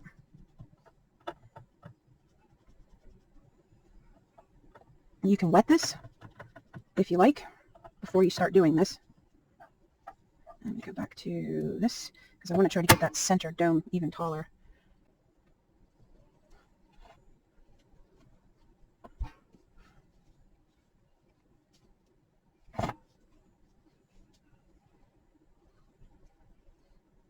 And I'm just holding it in there with the tool and pulling.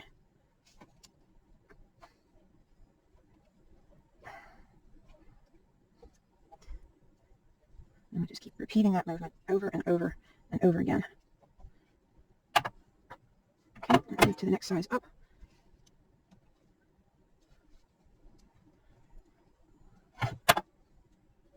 And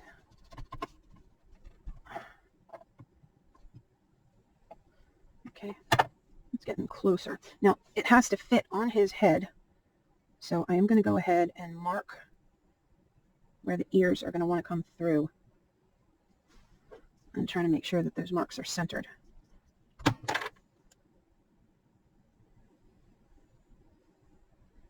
Okay, make sure that that is on the underside. And what I want to do now is try to stretch this even more so that that is where the edge of that lip ends up. I'll just keep applying, put my finger here underneath where I want the stretch to stop.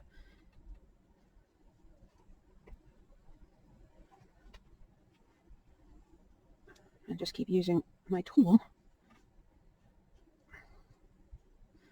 And just FYI, because I showed this, and I know that this is not sturdy enough for this task, but if you have something that's shaped kind of like that, it would work. If I try to put this much pressure down on this thing right here, it is not going to work. See, and it also flattened the hat out, which I was afraid was going to happen. But I wanted to show you. Sooner, and you can see the cap was already cracking off. Not sturdy enough. Okay, so I'm just going to keep stretching, and I'll fast forward through this part. And my initial stretching I do with it dry because it will pick up every little bit of lint into the hat, and then trying to clean it off is a pain in the tuchus.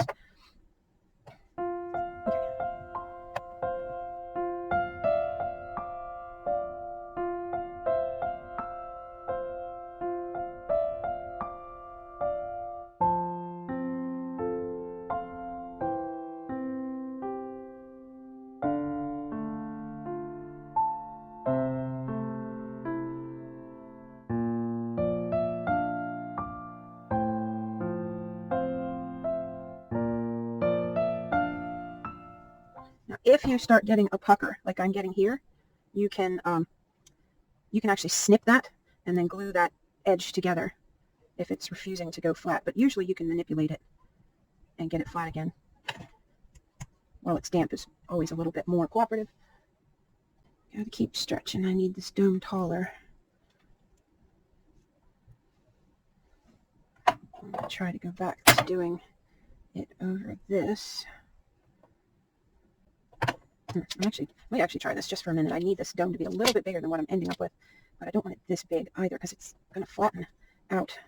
But maybe I can stretch it more and thin out the band, the flat part of the hat by stretching it on this a minute. Make it deeper. A lot of force required to stretch it.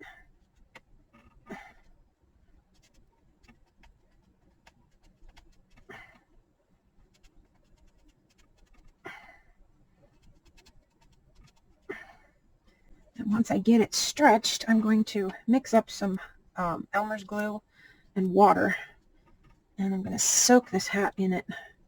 I might even use Paverpol since I still have some, which is a fabric hardener, and that will make the hat rigid. So if I put that little Western hat dent in the top and a bit of a curve in the side pieces here, it'll stay. By the time it's dry, it's good to go. Okay, now back to the smaller one. Pull that dent up nice and tall.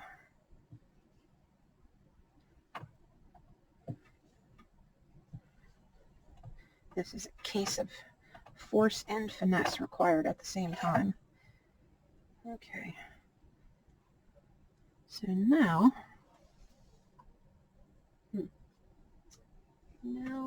I'm going to use, I think one of those bottles will do.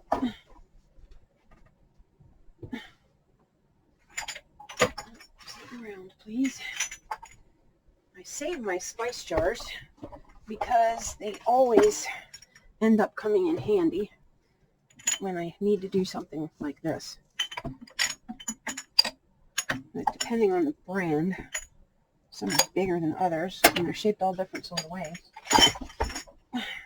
They're also good when you're making molds. If you want to displace space, you can stick these in, and they fill a corner and definitely fit the bill. Okay, let's see if that's going to be too big. Yeah, it's bigger than his head. That's no good. Worth a shot. Maybe you. It's not going to want to stand, though. All right. What I need to do now is get a rubber band around here. I need the dome to stay like that, but I need to get it reduced in size because I just need it to fit this part of his head. I don't know if you can see, just this top part of his head. So I need it to be a good size, but it doesn't have to be huge. I'm just going to write this around it. Hopefully it cooperates. Nope, that's going to be too big. Well, nope, too small. Look again. It's got to go around there. I have an idea. Let's measure it. Let's measure your head, shall we? It's got to go around here like this. Okay.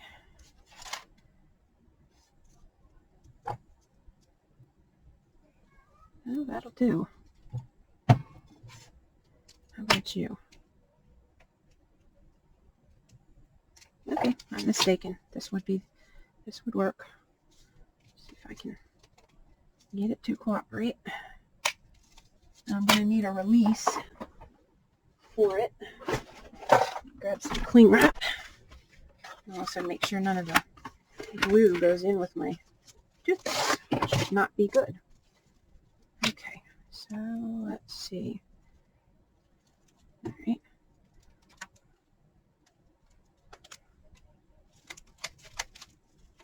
All right. Now is when you want to look at it from the top down.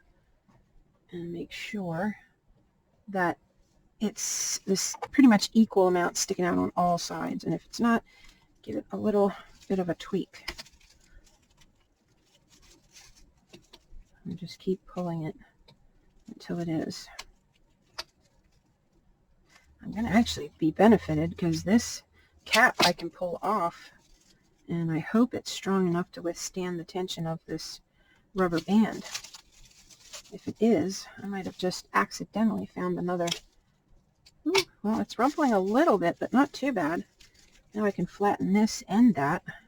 It's still not as high as I would like it to be as far as the dome, but I don't hate it. Let me have a peek here. The scale of it on his head. I don't hate it. Still got to make it look like a cowboy hat, though.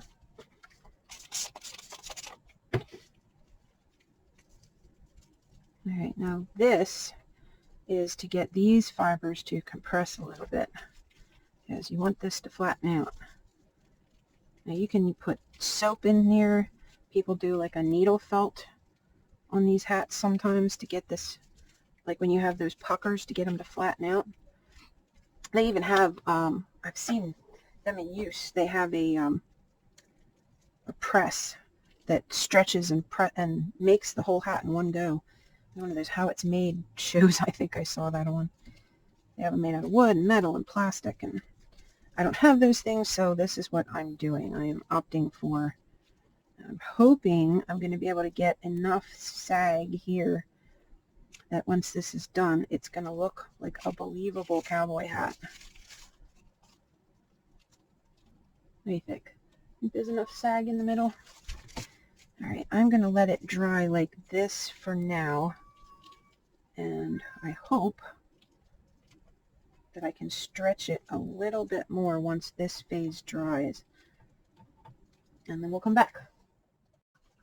Okay, so this is a little needle felting tool that I bought a while back. It has a number of needles in it, and I'm just going to give this a go here and try to use it to help me flatten out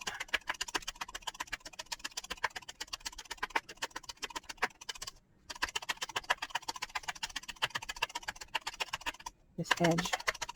Like I said, I've seen people make hats out of felted wool, like actual loose wool. So I figured, what have I got to lose to give it a try on this and see if it can't help me flatten this out a bit. And this is an experiment, so I don't know if it will work on this wool felt the way it does on a needle felted material, roving wool. It's not hurting it, although the plastic is probably getting in the way a little bit.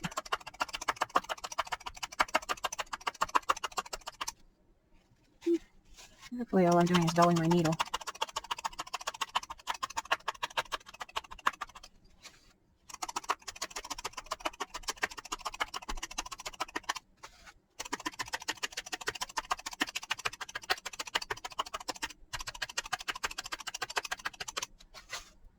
This is where it's being the most problematic.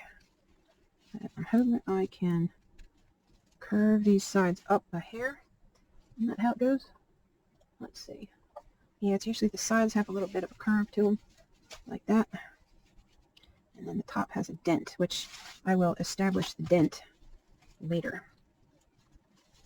Let's see how it looks with the curve, if we're getting cowboy hat vibes yet. Yeah, that back there might need to get cut.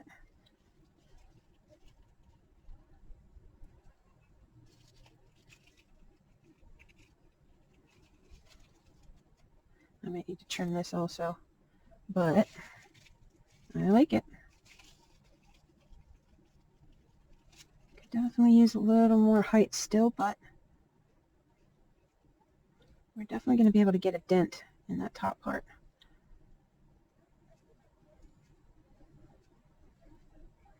Once I get it off this thing here.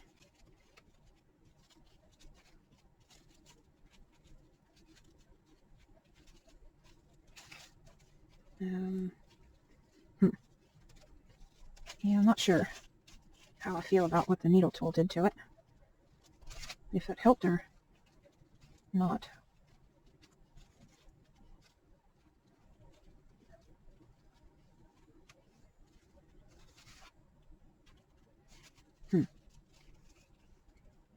Well, I think the only thing I can do right now is let this dry a little, and then I can decide if I want to try to pleat this and take a pinch of material out of it. I'm definitely going to have to shorten this front. I can see there's more material on this side than there is on the back. Where'd the camera go? There it is. So cutting a circle without a cutter is not my idea of fun, but this uneven shape is not my idea of fun either. I don't like how this looks, so I'm going to cut it.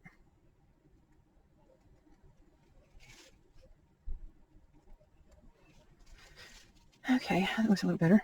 Yeah, this is definitely not cooperating, so let me see where my marks for the ears were. No, can't see them. I can see this edge is sticking out too far as well.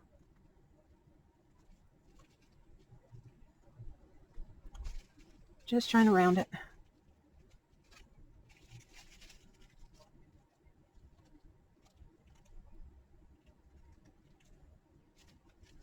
Okay, so I can mark it again once I... Okay, there you... All right, rubber band, cooperate. I need you up there, I need you down there. There you go.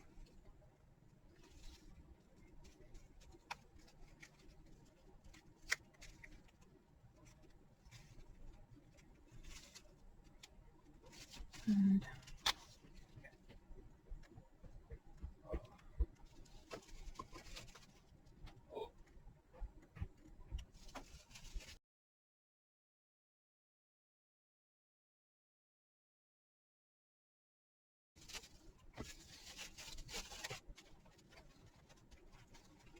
okay.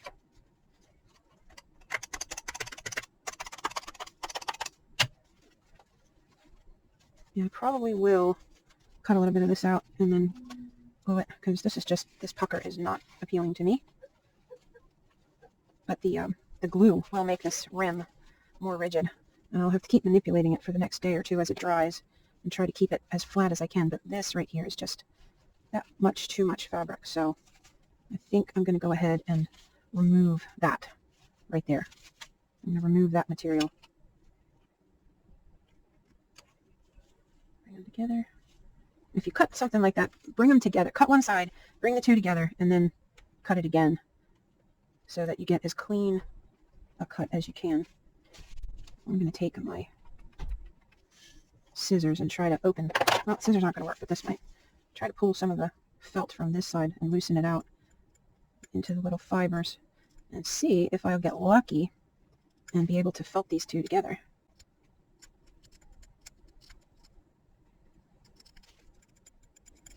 Repeat for the other side.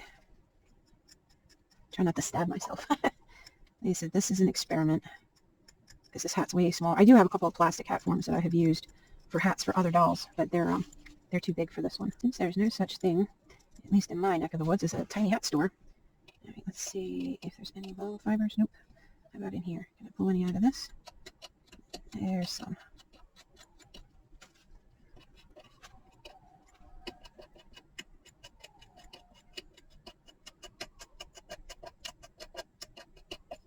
That would be enough. Just scavenging some fibers. Okay, I'll lay this end over that end and put these on top. And let's see what happens.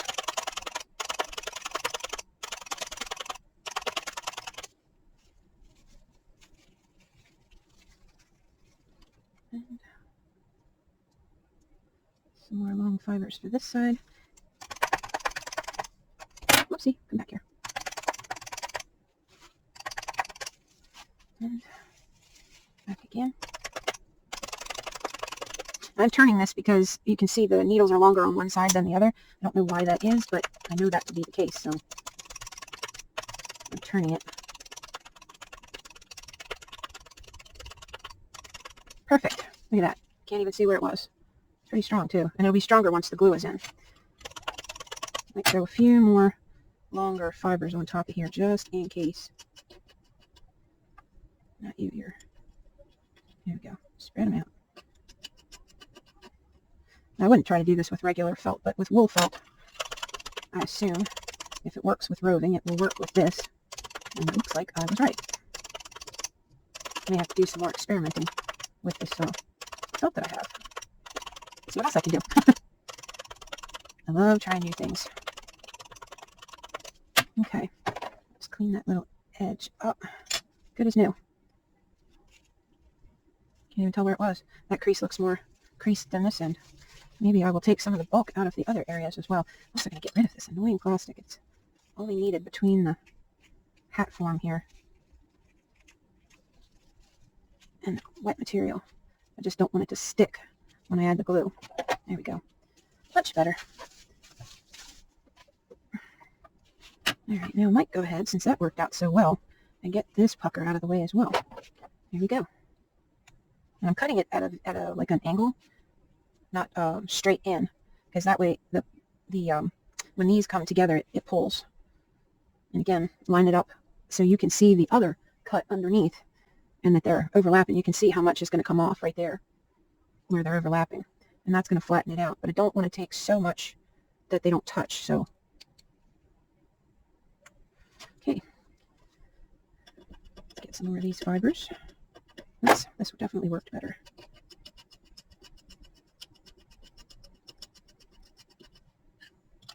People who work with felt probably, I've already done this 1,000 times, but for me, this is new. All right, there's the, oops, sorry, kitty. This is new to me. Loosen these up again. Top and bottom. I hope you can see. It's pretty dark. Let's see if I can get some more light.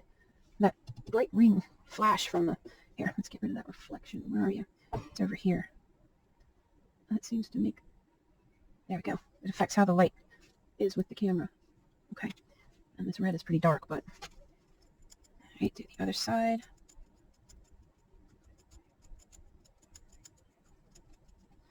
Flip it. Oh, it's that one.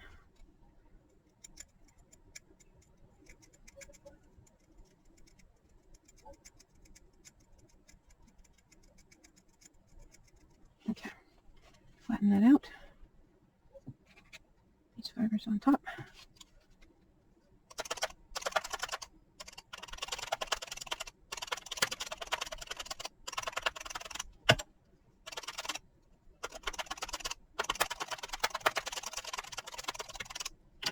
Okay. Reverse side. Repeat the process right on the edge.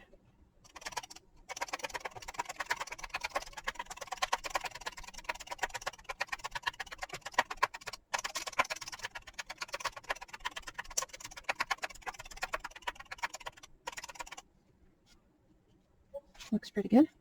Throw a couple more on there just for good measure. Make sure it won't come undone with rough handling over time.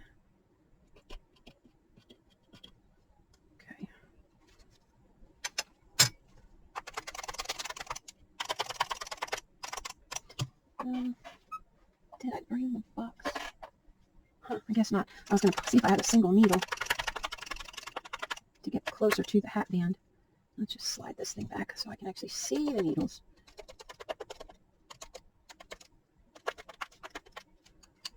Okay. I don't know what just happened there, but they all lifted up. Okay. That looks pretty good. I will try to find a single needle though and make sure I'm getting these to go all the way through. I never know if I'm being too rough with the felt or the needles. Okay, that's looking better. Well, they're definitely holding closed. Can't even find the other one. Do I go for one more to make sure this is going to lay flat? Let's see. Fold the sides up.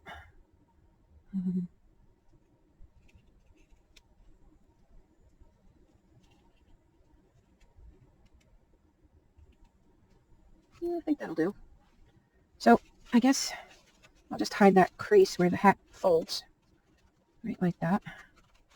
That crease might even aid in it standing up.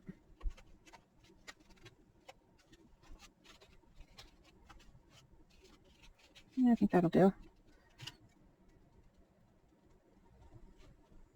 Okay, and the glue will help also. So we can get rid of all these little scraps. I don't need them anymore. Add that back into my top pile. Okay, and felt lint everywhere. Now we're going to use the glue. Let's see, I do have an open bucket of paper pulp, so I think I will go for that. Oh, God. The lid came off. Sorry about that. The bucket of paper pulp is much waterier than I remember, and I tried to shake it up, and it decided to give me a bath, so I had to go rinse it off with my glasses and my clothes very quickly. But it's water-based, so it's not the end of the world. Oopsie. All right, so I'm just going to saturate this with this paper pulp.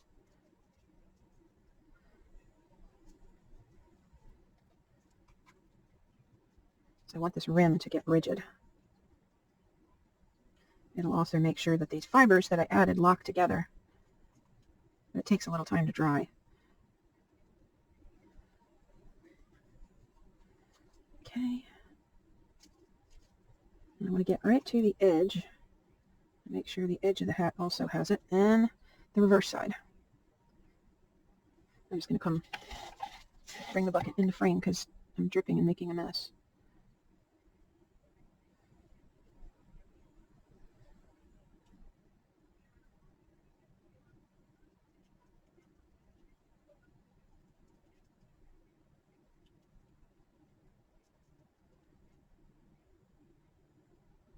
I'm probably going a little overboard here with it. I'm trying to go quickly. Make sure and get the edge all the way around. Okay. I'm going to remove a little bit of it just by squeezing it with this paper towel.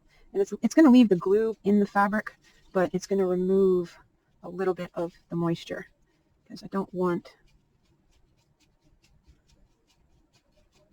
it to take a week to dry. I want it to dry in like 2 days, a little more acceptable. And it's going to have to dry on this plastic, so here's another thing. All right, now I'm going to move, I got a new piece of cling wrap. I'm going to move it onto here, and I'm hoping that I can get that fold. Let me see, I wanted it to fold right where that crease is, so it kind of camouflages the crease. I'm going to need something that will, how about you? We'll put one of you on this side, and let's grab another one. One of you on that side, and I'll get some straight pins to make sure things stay where I want them to. Oh, come on. Sorry, my hands are sticky now from the stuff. Get that off. From the paper pull, they're sticky. Yeah, I definitely need straight pins. And the benefit of a small studio, I don't have far to go to get them. Okay, put that in there. Actually, no. In the little one, because I don't want to. Yeah, that is a weird lid. It seems like it's on tight, but it can't be because it doesn't click or anything. What a weird container. Maybe there's too much built up in this edge.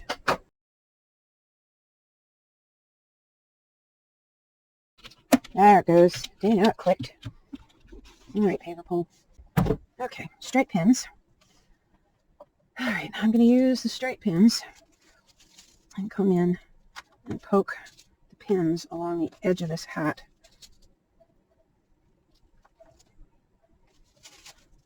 Now, you know what? That's not going to work because it's going to leave a line. I can already see it in the glue. What else do I have? Aha. 1, 2. Let's see if this will act as a buffer because the pen's just not heavy enough.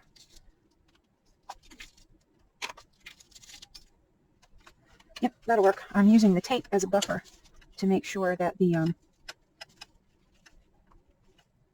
pins don't leave a pin-shaped mark on the hat. Just sticking 2 together and then folding it over. I'm just making it because it's easier that way. Okay, now you come in here on this side. Try to make sure the brim is about equal on both sides.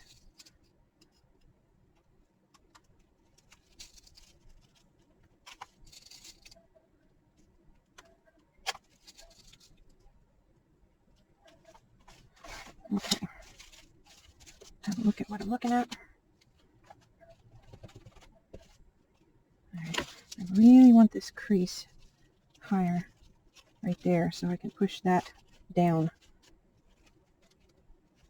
Alright, and this side the same, a little higher. Another pin in. Making my own hat mold, or hat form, whatever you want to call it. Get it shaped the way I want it, not the way it wants to shape. Now if it's trying to lift up, you can go through the felty part of the hat here that isn't glued yet, or through the, nope, there's no hole. Well, even if you got to go through there, as long as you get it through without misshaping the hat, or the brim, because we want this flat. I'm hoping that I can remove that rubber band later, stretch this a little bit more, and maybe tomorrow or something, if I'm lucky. Alright, you come back up here. I'll put one more pin in.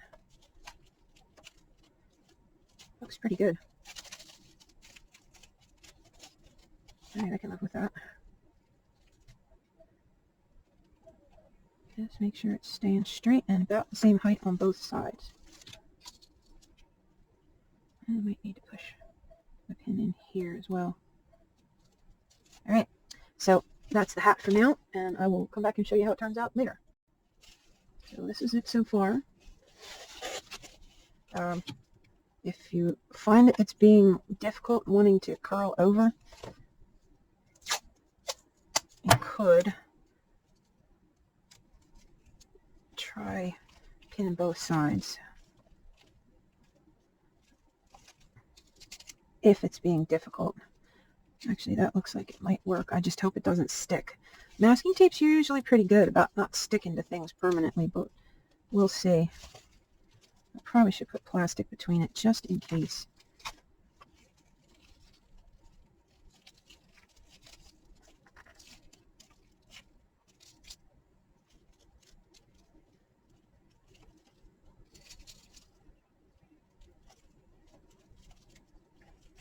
Okay, the other side's not curling, but that side was. Don't want to close it in too much because then it won't dry. You can use a little bit of heat on here, like a hair dryer. Try to pick this pace up.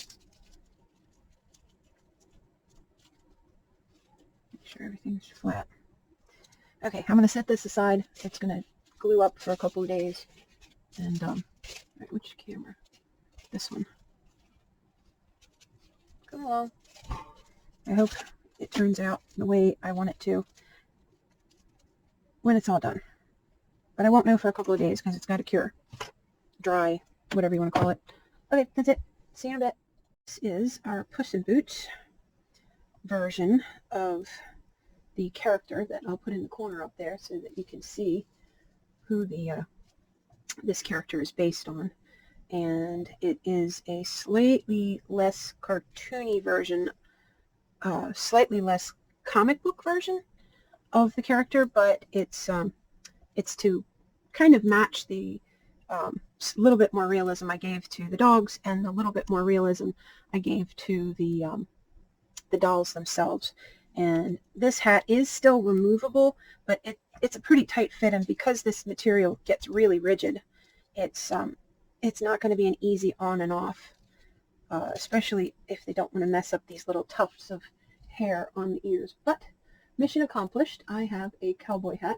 What I didn't show on camera was I gave the same treatment that I gave to the rim to the hat on the inside and the outside, and I gave it its dent before that cured, and yeah, I think it came out pretty good. It fits him nicely, and it definitely looks like a cowboy hat. Oh, and I took some of this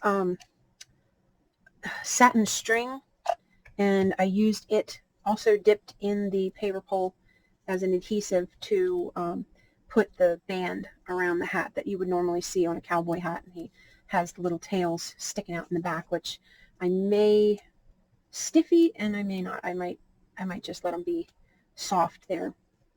I still need to brush his tail. But I also made these bandoliers, and they have I sanded down the end of toothpicks and made them blunted on one end, flat and rounded on the other end.